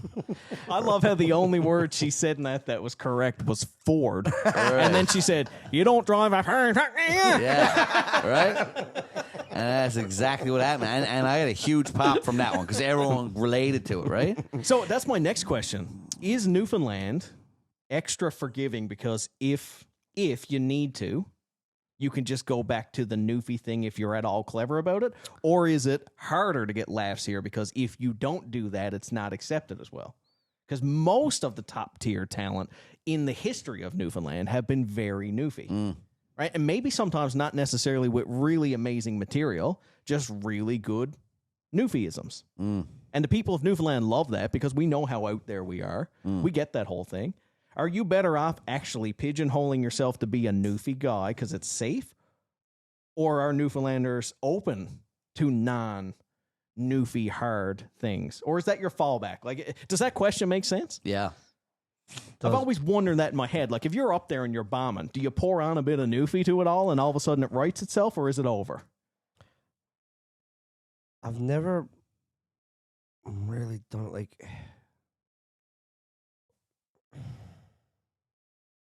I don't know, it's a good question. Like, I've always prided myself in just being me out there. Right. And I am a Newfie. And when and it's like, okay, you know what it's like? Okay, so you're in real estate, right? And like, so you have your very professional voice, and yada, yada, yada. But if you're like on here, you're having a few drinks with the guys, like you let the guard down, and it comes out a bit more. Yeah. Right? And it's not that one version of you is more you than the other. Like, it's just you you just get like, so some, like when I'm up there, sometimes like, I just try to get really into me and try to tap into like the funniest version of me. And I find a lot of that too. Like, I'm kind of channeling my dad, and my dad's a stereotypical Newfie, but like I'm not trying to pander. Like, I'm never trying to be like super Noof. I'm never trying. You are one, but it's not the intent. Right. Right. Like I don't ever try to get laughs on just being a Noof. Right. You know what I'm saying? Like, I just try to get it. Like, I just talk, and I try to tell I try to tell stories and rants from my own voice, which happens to be a Newfoundland voice. Well, here's a question. Because hold on, but like I've performed in comedy clubs all across this country, and I've done it, and I've been booked into clubs that like the club has promoted the show, not me. So it's not my people coming out. Yeah. Right? It's the people in that town. And there's people who've been at the shows. I've done corporate gigs on the West Coast. And you'll adjust nothing? Don't really change anything. Yeah. Does it ever run through your head? Slight adjustment here. Very slight. Like you do a show in BC. Like slow down, yeah, you're slow talking about down. Slow a bit. down, okay. Like Yeah. a slow down a bit. But like the material don't change. Not really. Like there's maybe a scatter joke to tell back home. But for the most part, like all my stuff is universal. Like I don't have anything about, you know, George's Brook or like the type of thing. You know what I mean? Like You should. and like landmarks of this and that or whatever. And the thing is, like, say let's just say, for example, the punchline, which I don't have. I'm just using that. If the punchline was yes, bye. And that's like a killer bit that I got where the punchline is yes, bye. Well, if I'm on the West Coast, even though most Canadians know yes, bye, and with Newfies, like what I would do is I would write a joke or at very least an explanation before I do the joke. So it hits. Of explaining yes, bye, and then go into the bit so that then when I say yes, bye, now they get it and they're in on the joke and they laugh. Well, now I got a question. So when you do 10 minutes, first time you've ever done it at all? Yeah. So did you have in your mind, were you just going to be like, hey, I'm going to say this the way I think it? Or did you actually have a style of comedy you thought you were? And if you had to do it over again now, would you actually be a style? I didn't have a style. Yeah, I didn't really have a style in my mind.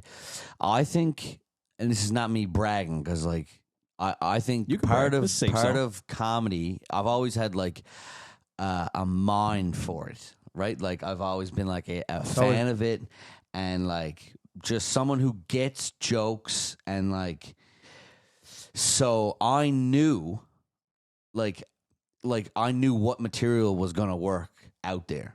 Right. Like I wouldn't go up, like one of the major things I see comics do is like they go up and like they'll do like a bit that like in front of people that I can just tell as they're doing it, this crowd is not going to laugh at that. Yeah. So like they might do comedy more than me, but in my mind I'm like, Jesus, I could only do this, right? So like I went out to Twillingate and then told a story about being in Twillingate with like different, like I knew it was going to hit because like I knew that was they were going to get what I was talking about. Right. So then that gave me confidence in what I was talking about.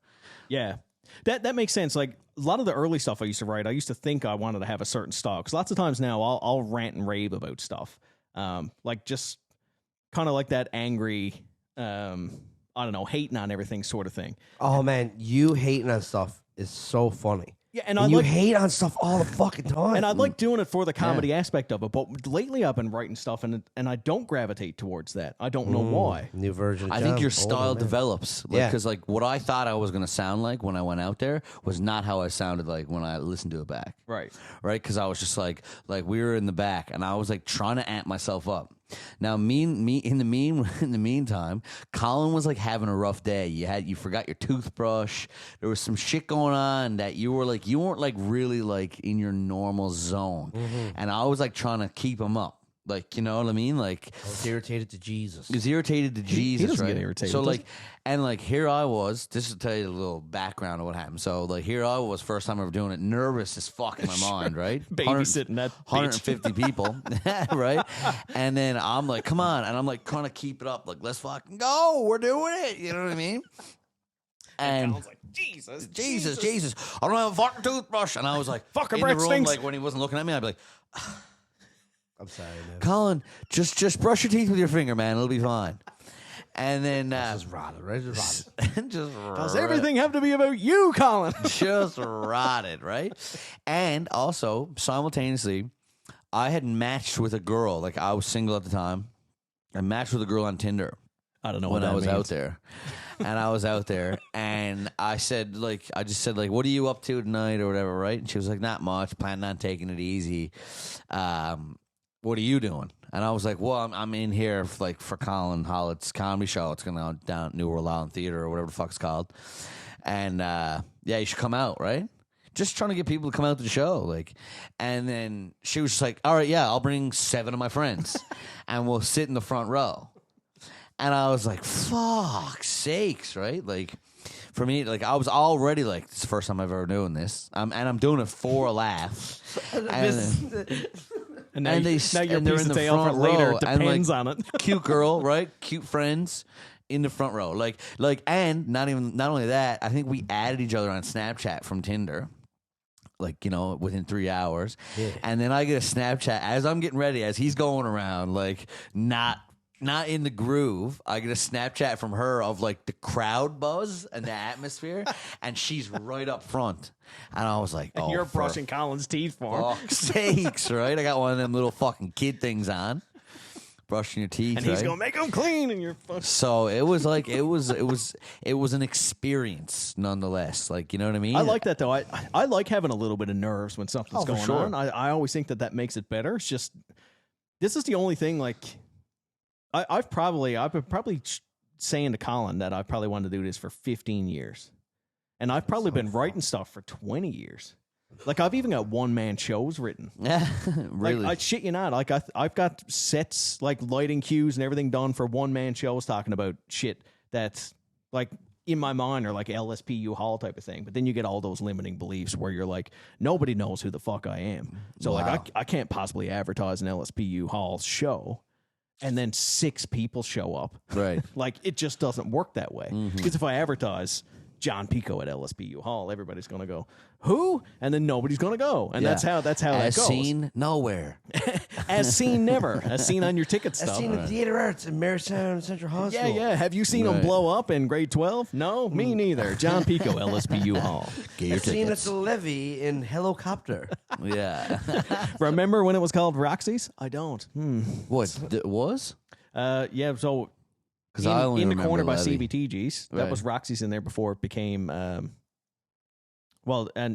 upstairs where Distortion was Curious on George, the gay bar. Right, And then that know. became Distortion. Curious on George. Yep. Should be And that curious was- about George. Oh my god! And that was That's a across from great name. CBTG's. Yeah, it was a really cool bar. It was designed well. Like that checkered floor and stuff they had in there was all part of what they had up there at the time. It was deadly, man. Like it was a really cool vibe and stuff in there. Really nice open space, and ended up working well for live music. Right. And then because everybody was always, if you were a really good band, you'd play at CBTG's across the deck. Right. Right. Which is hilarious. I played CBTGs. Not like when it was on the downslide of its career. But you'd always go in, and Dick would always be there, and you try and get free drinks off me. You'd say no, and then everybody'd smoke a bunch of reefer, and you'd smell the cookies from Subway, and you'd lose them all, right? Right. Yeah. Right, so unless you were killing it, they're all gone downstairs for a 6-inch, For a which was like feed. $2.99 at the time because Jarrett didn't molest a bunch of kids, and you could get good deals with. Yes, them non-molestation deals. Yeah, you could get a. Pre-molestation. Yeah, it's amazing how he, diddle kids and the prices went up, isn't it? Yeah, well, they had to pay- litigation, I was my gonna friend. say, yeah, Litigation is That's expensive. pricey, You know how many millions we paid that bastard? right? Oh man, like I just remember when Gene owned the Levy. That's kind of like when I came into it. Yeah, yeah. Seeing like Bonavista Chain Locker and like, do you remember that band by any chance? The last show I ever played, we did like 45 minutes for Motor League. Okay. That was the last time I've ever played. Motor League. Do you know Grant King? Grant Kingston? Grant King. No, He Grant was in- Kingston played in my band. Oh, really? Well, jeez. That was close. Yeah, yeah. That's I was really, really aroused that time to be like, I know a guy that you guys know. Right. But no. That's what I'm trying to figure out. I'm trying to figure out if we know anyone in common. Greg King. Who? Greg King. Gregging. Greg Gordo. I feel like it's a drunk audition blooper from like Robin Hood. Greg King. The other thing that happened that was hilarious. I wish I had the audio from that bit. That's one thing we should do on the podcast is play my set. Do you have it? I don't have it because I have a new phone, but I have a guy that says he has it because I emailed it to him. Actually, I wonder if I find it on my email. You probably Will I will. send it to him. Yeah. So one of the things was like, remember I was saying how you're like you don't know what your style is until you do it, and like I was like in my mind because I'm such a comedy fan, I was like I'm gonna sound like this, I'm gonna sound like this. This is how I do it. It's easy. It'll be fine. Like I can see it in my mind's eye, right?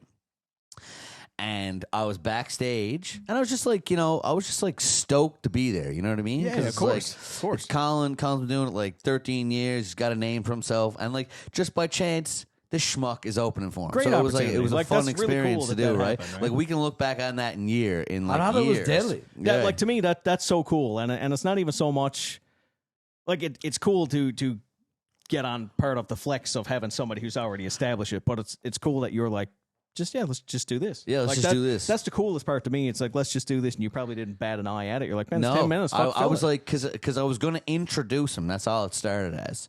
I said, I'll just introduce you. I'll bring you up instead of you having to go out yourself. Because I don't like that. Yeah. I don't like going out yourself. Hey, guys, thanks for coming. Here's your 10-minute warning. And it's like, you're a show. Yeah, you're right into it. Right? So, like, I was like, I'll introduce you. And then in my mind, I was like, maybe I'll fucking tell a couple jokes while I'm up there. You know what I mean? I'm up there.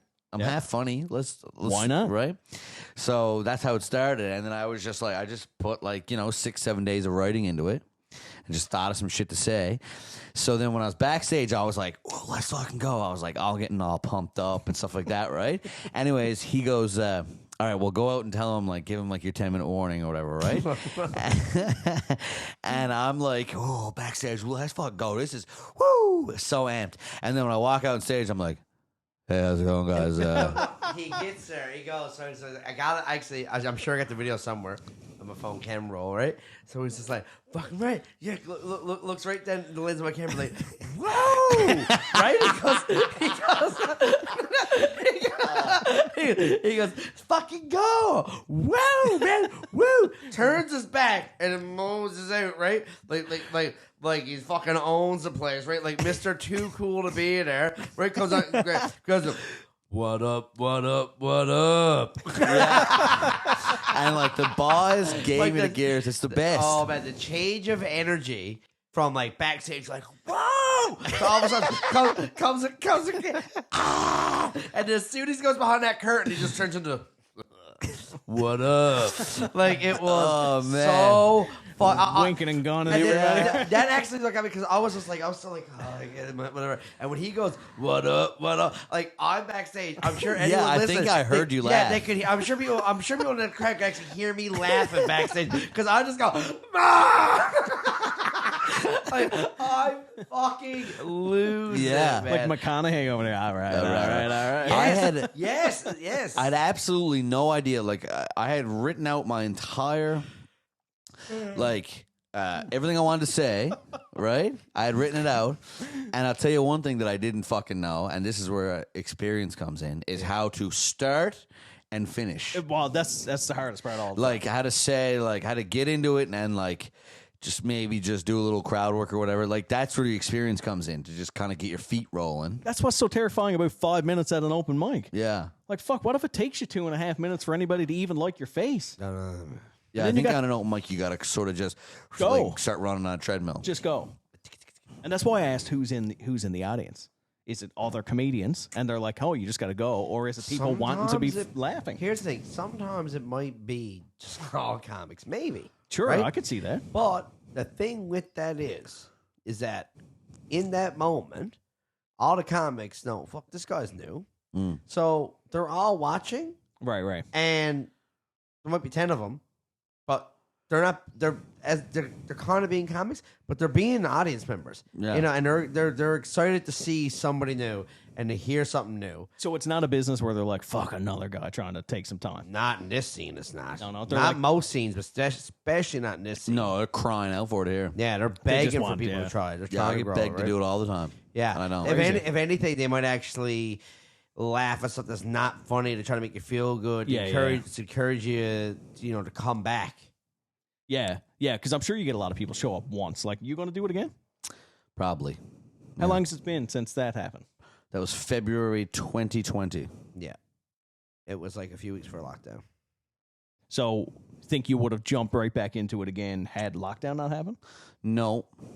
I don't know. No, it was I always didn't like get fully bit by the bug. No, it's kind of like but I still do want to do it. Yeah, it's kind of like a one-off for him. He's never really talked about it a lot, but so I'm the totally opposite. do it. The bug is chewing another anus in me, and I don't Right. ever do it. And it's the only thing in my life that I don't do. I've done lots of things. Like he said, stage stuff. I've written plays. I worked Right. in a theater festival that used plays that we wrote one time. I Right. played music for years. Like played live music here for 12 years in the Right. city.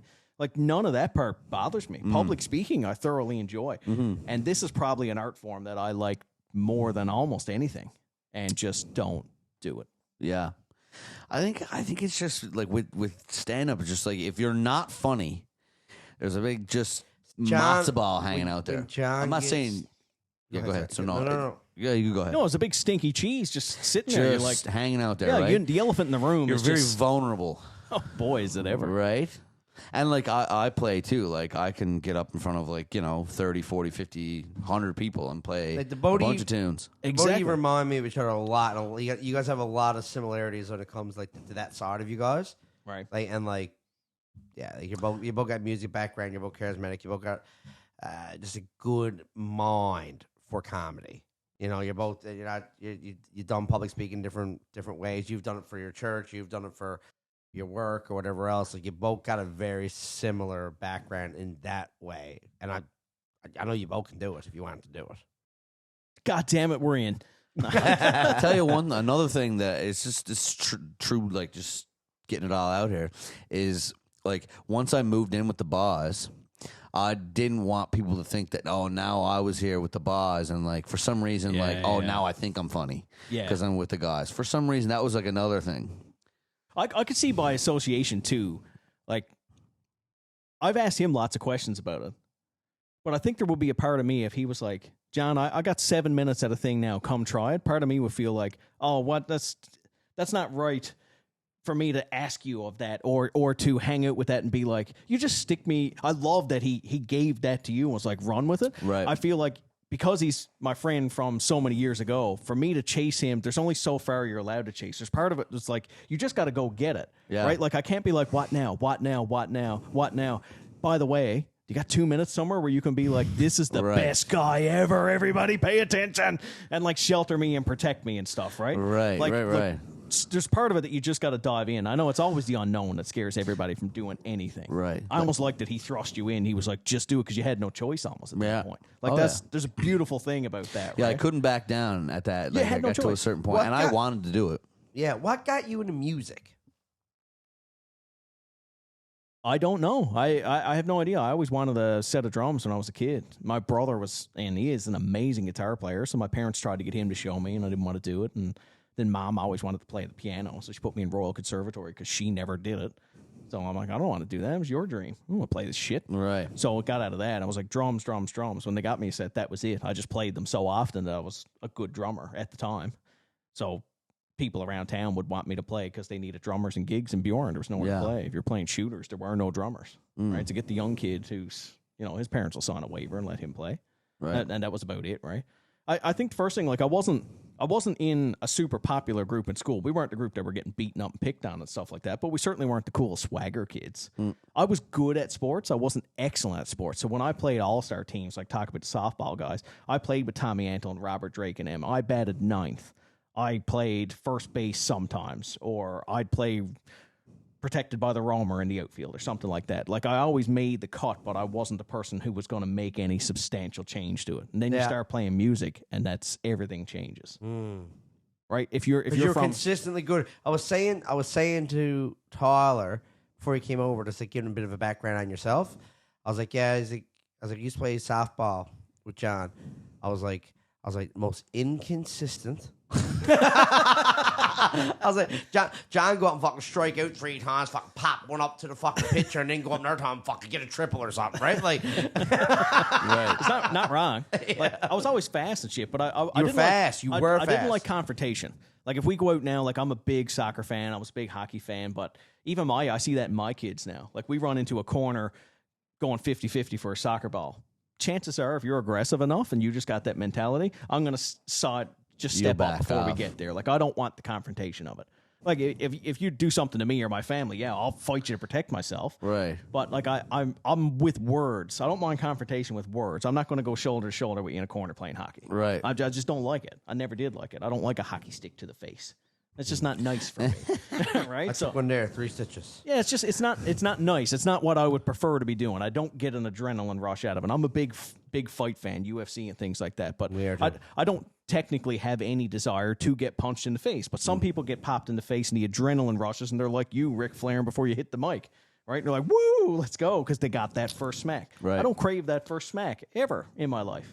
I probably spent most of the time avoiding those situations. And then when you play music and you're 14 years old in a bar, even if it is all old people listening to you and you're playing, I used to live in a 2-room apartment and everybody's fucking neighbors knocking at my door. Right? And it's that. But when you're 14 doing that and you get to the part on the town, it's like, they're like, And all of a sudden, now nothing else matters, right? Like, you get to a little breakdown in the middle, and that's all that matters then at that point, right? Like, it was an elevated status where how many other drummers can you name from Bjorn? Right. Exactly. A couple? Right. Maybe? Right? So everybody around Mary Sound or everywhere wanted you to play with them because you were the only one doing it. Right. And then if you were any good at it to hold your own, just changed everything. Same thing in school. You play we went to Bernie and I played, I don't know, maybe a Blink-182 song on stage with no equipment at all. You imagine the echo of that. Right. And all the kids in school were like, I didn't even know he played drums. And all of a sudden now it's like, he's not a wiener anymore. He's got something cool about him, right? Right. Right? Oh, yeah. Maybe we played Closing Time by Semisonic. Oh, man. Classic. Oh, my God. Yeah. It's epic. Maybe me and Eric Legg. I got like I got a bit of like the bite or whatever the fuck like of it in grade 6 talent show. I did reenactment with Buddy West named the other fellas. I did the Yammy. The Yammy. I was there for that. Yeah. I was there for that. And like it killed. And It went over so well. yeah, and it's like and like that was like and I'm just like lip syncing. Yeah. And acting it out and jump off the skidoo and land on the rock. And, Yeah, but every word and action was like precisely accurate. Right. That was the yes. weird part about it. Like it hit so well because his energy was so crazy. But I won't ever forget that. I forget everything. I remember sitting probably 3/4 the way back in that gym, watching you do that, and every action, like it wasn't like he was even sidestepped or was dubbed in or he missed something on his mouth. It wasn't like watching Japanese subbed out with English words and stuff. He just nailed every pull of the pull cord on the thing. Everything was perfect. Right. Like who the fuck do you know was doing stuff obsessively perfectionist level? I got so obsessed with it. I knew every single man, word. I knew every expression. I knew every pause, every grunt, every like I could close my eyes. I got to the point where I wouldn't even press play on it. I would just close my eyes and I would just be Kevin Blackmore, like, and I could just recite it word for word, and I could like end it like it was like 9 minutes and 18 seconds, and I could not press play, and I could click record on the machine, and I could do it when I'd be done. It'd be 9 minutes and 18 seconds. Like I had it down pat. Like I just had it. I just got obsessed with it, and then I did it in the talent show. Yeah. And I nailed it.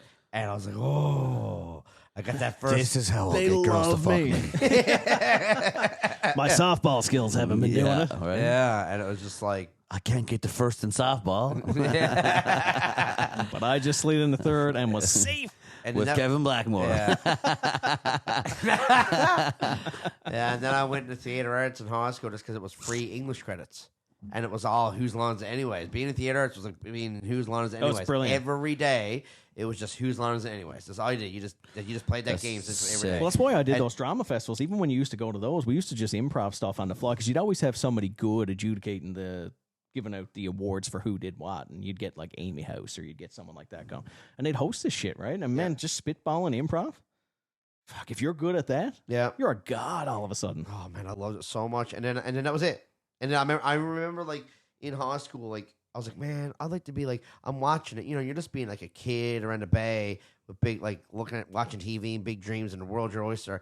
And I'm watching like, oh man, like I'm watching, you know, like Seinfeld and Friends and whatever is on TV, and like I'm looking at like Joey Tribbiani and Friends, and I'm like why can't I be Matt LeBlanc? Like I totally see myself as like I'd love to be like a comedic actor, right? And I was like, I'd love to do comedic acting. And then I looked up, in high school, I started looking up like acting schools. Like Grenfell kind of thing. No, like down in the States and shit. Right. Like I went Get out of here like, acting. Like yeah, and man, it was fucking insane. Yeah. Insane.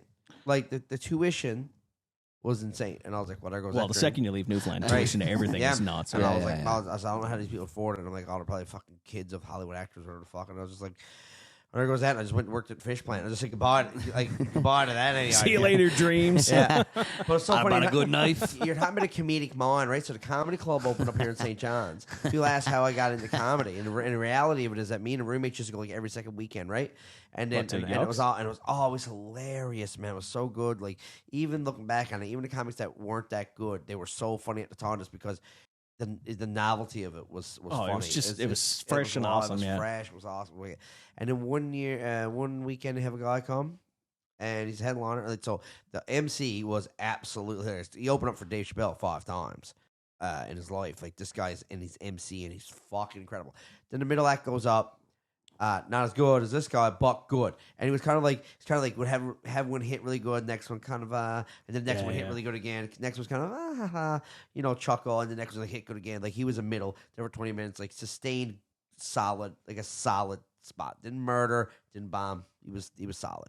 Then the headliner goes up, 45 minutes, buddy, and I might have laughed twice, and they were forced laughs trying to get my money's worth. And I watched him, never done stand-up comedy in my life, and I thought, I'm funnier than him. Right. I thought I was like, you're fucking telling me he's making a living at this? He's been doing this for how long? 30 years? Right. And I know for a fucking fact, I'm funnier than him.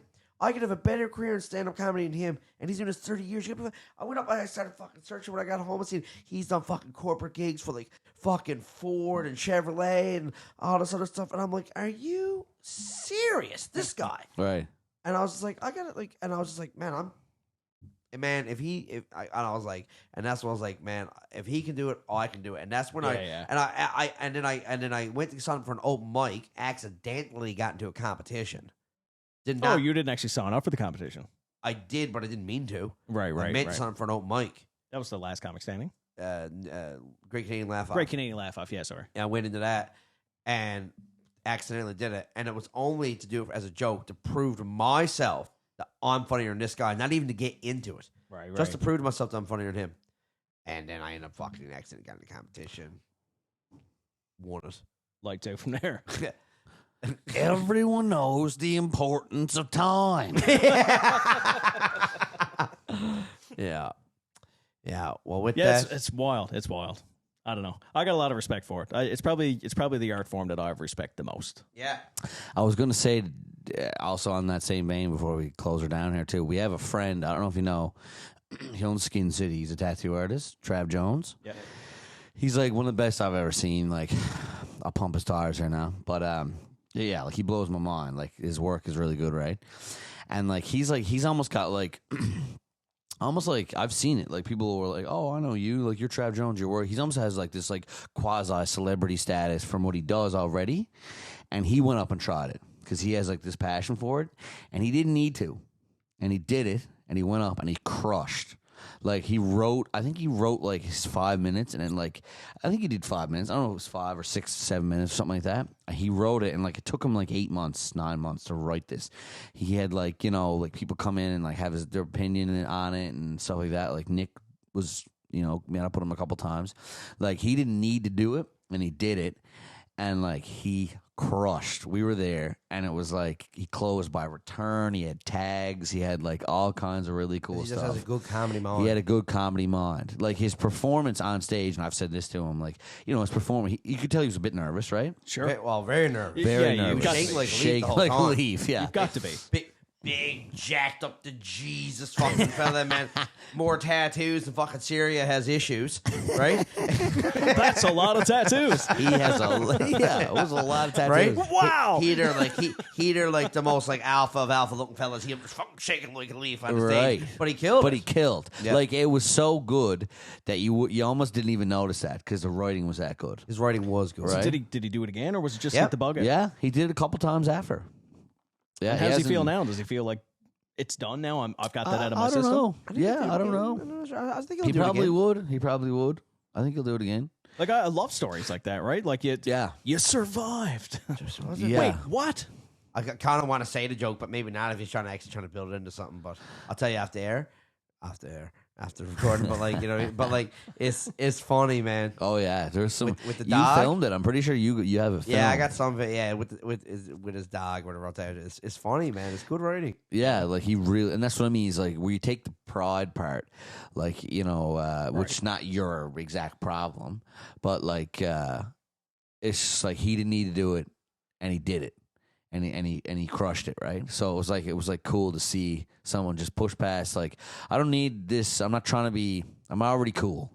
Yeah, I got something going. Right, I got something going for me. I'm already cool, and then to get up there and do well at it was pretty cool. No, I think that, and I think as you say that out loud, I think reflecting on my own thoughts. Hard to summarize them. I think I've got so much respect for the art form itself that I almost don't want to disrespect it by being a sack of shit. Right. Yeah. Yeah, and that makes sense. Yes, I can appreciate that too, because there's some people up there that are sacks of shit that shouldn't be doing Shouldn't it. You do know it. what I mean? They've been doing it for 10 years. We And don't think they're sacks of shit. The fucking oh my god, some of these fucks too. Let me tell you, Some of these fucks. Here's the problem. Good night, everybody. Is what? Yeah, maybe I shouldn't say it. You don't been want to great, discourage fellas. anyone from their dreams. It's been great. Yeah, right. Not everyone. I loves hockey. Not everyone's be a hockey player. No. Sometimes you got to recognize, like, It was the same with music. A know lot of what people I'm were playing Self-awareness. music. They were banging it is self-awareness. And I think sometimes it's a respect for it. You might have a strong desire to do it, but there is a point in time where it's like, if you're trying to be a surgeon in school, maybe you should just stop and just open up a regular MD practice and do that for the rest of your life, because if you keep killing people while you're cutting them open, maybe you shouldn't be cutting them open. Right. well, yes. and Also, the other side of it too is like I saw, like I've told this to Liam, so I'll use him as an example. I saw Liam, like 5-6 years ago, and like I remember thinking like, this guy's not that funny, right? And now he's like one of my best buddies, and he's hilarious. Really fun. Right? So like you can put the work in, and like if you really buckle down, you can be better. But two things. One, he was always somebody with the potential, and secondly, more so, I guess, where my angers come from, and it's like, it's one thing to keep going at it, and just hitting open mics and never being funny. That's one thing. But then when you're not funny, and you never do really get that funny, you never get success, you never make money at it, never get onto good shows, and you're talking and you're creating problems in the scene like you are a name, because you've been around for this many years and you've done this and that, and like I've been around for 8 years or 10 years or 20 years, and you're acting like you've been a pro for 20 years. Just because you've been around hitting open mics for 20 years doesn't mean you've been a pro for 20 years. But you're trying to use almost like your what's the word I'm looking for? Seniority. Right. And whatever. It's like it's like you fuck going off. to. It's like if I went to, like a good, like Fred Jorgensen wouldn't be at an open mic, Right. But like if I went in and I started kind of trying to tell him how he should do things, Yeah. It's like I know my place in a way, like. Get that in real estate all the time. Get a new agent sells 6 houses. Now they want to teach the course and charge a speaking fee. It's like, I say maybe your aunt bought 4 of them. right. Maybe we should just slow up a little bit. I sang at open mic at the Breezeway. I sang at open mic at O'Reilly's. Right now, imagine me going into fucking Music NL and start saying everything that's wrong with the music scene, how things gonna be doing this and things gonna be that way, and things should be like this and it's really hard for new people like me and blah blah. Because I sang at some open mics, man, and I'm affecting the workplace of the musicians that are actually down there working and making a living at it. Right. And I'm fucking up their shit. Yeah. Because as an open micer, I feel like I have as much say in this community. Like, that's the stuff that draws me. I think that's an ego thing from 2 perspectives. Like ego comes in 2 forms. Like you're either egotistical where you're the top one in the room and you got to show that off, or you're egotistical in the fact that you feel you're inferior and you don't belong in the room. And I think sometimes both of those sides react the exact same way. So they come out and they just start throwing some shit at you because they either feel like I don't belong, I've got to make noise, so I belong, or you feel like, oh, I really belong, so I'll make some noise because you peasants are going to get spit on now, right? There's a little bit of that. I think both are reacting the same way, but coming from the opposite ends of the spectrum in there a little bit. It's got to be intimidating when somebody stands up and slays, and you're like, I want that so bad. Right. And now everybody doesn't like me because I'm an asshole and I don't slay. Right. But I'll be back next week to tell you fuckers how to do this right. For sure, yeah. And to those people, I say, don't go back. Just don't go back. Don't go back. Yeah, right. Like I know some of my good buddies. Like they say, I'm up there for me. I don't care if I murder so hard that my buddy behind me bombs. I'm not up there for him. He's my buddy.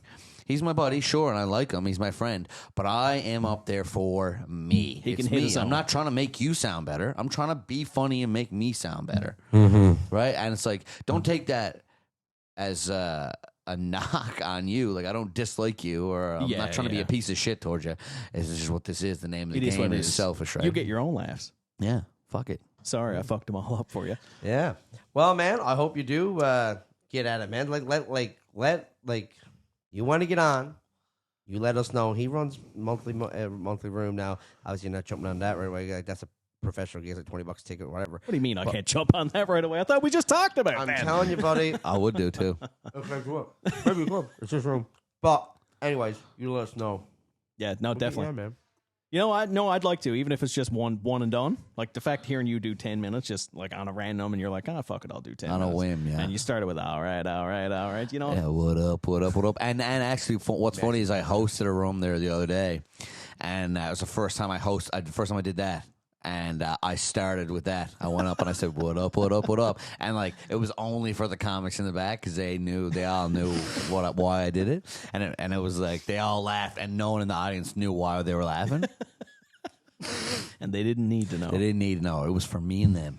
All right. So, John, you got your own business, Killer Williams. Tell everybody where they can find you. I own that real estate team, so we work at a Keller Williams. There's 7 of us. I'm pretty proud of what we're doing in this city. I think I'd have to look at the stats, so this is not a published thing, but I would say we probably sling the most units, or at least in the top 3 in this entire city. So really good group of people, really well trained, really knowledgeable. As you know, being in real estate, it's not the same. You know, everybody thinks you get a real estate license. If I hire you, hire him, me, you're going to get the same thing. And we know the difference in that, right? It's just hard from the public because we all sort of act the same in our advertisements and things. So it's got sort of a sheep thing about it, right? But man, we've got some well-trained, really good people there. So we're at Keller Williams. It's called That Real Estate Team. Anybody ever needs any help, 699-9557. Yeah. That's my cell. You have social media or anything like that? Yeah, all our pages are That Real Estate Team. Instagram, I'm John Picco Real Estate. There's with 7 of us, we got a lot of social media pages. But if you want to check out anything, just hit at That Real Estate Team on Facebook, Instagram. You'll find us pretty quick. Sweet. Okay, buddy. Well, man, great to see you again. Yeah, Been yeah. Waiting long. Do it again. Another 4 years. Let's do it. Yeah, we'll do it again in 4 years. All right, boys. 100%. I appreciate it. I'll see you at open mic in 2036. Sounds good, yeah. See you then.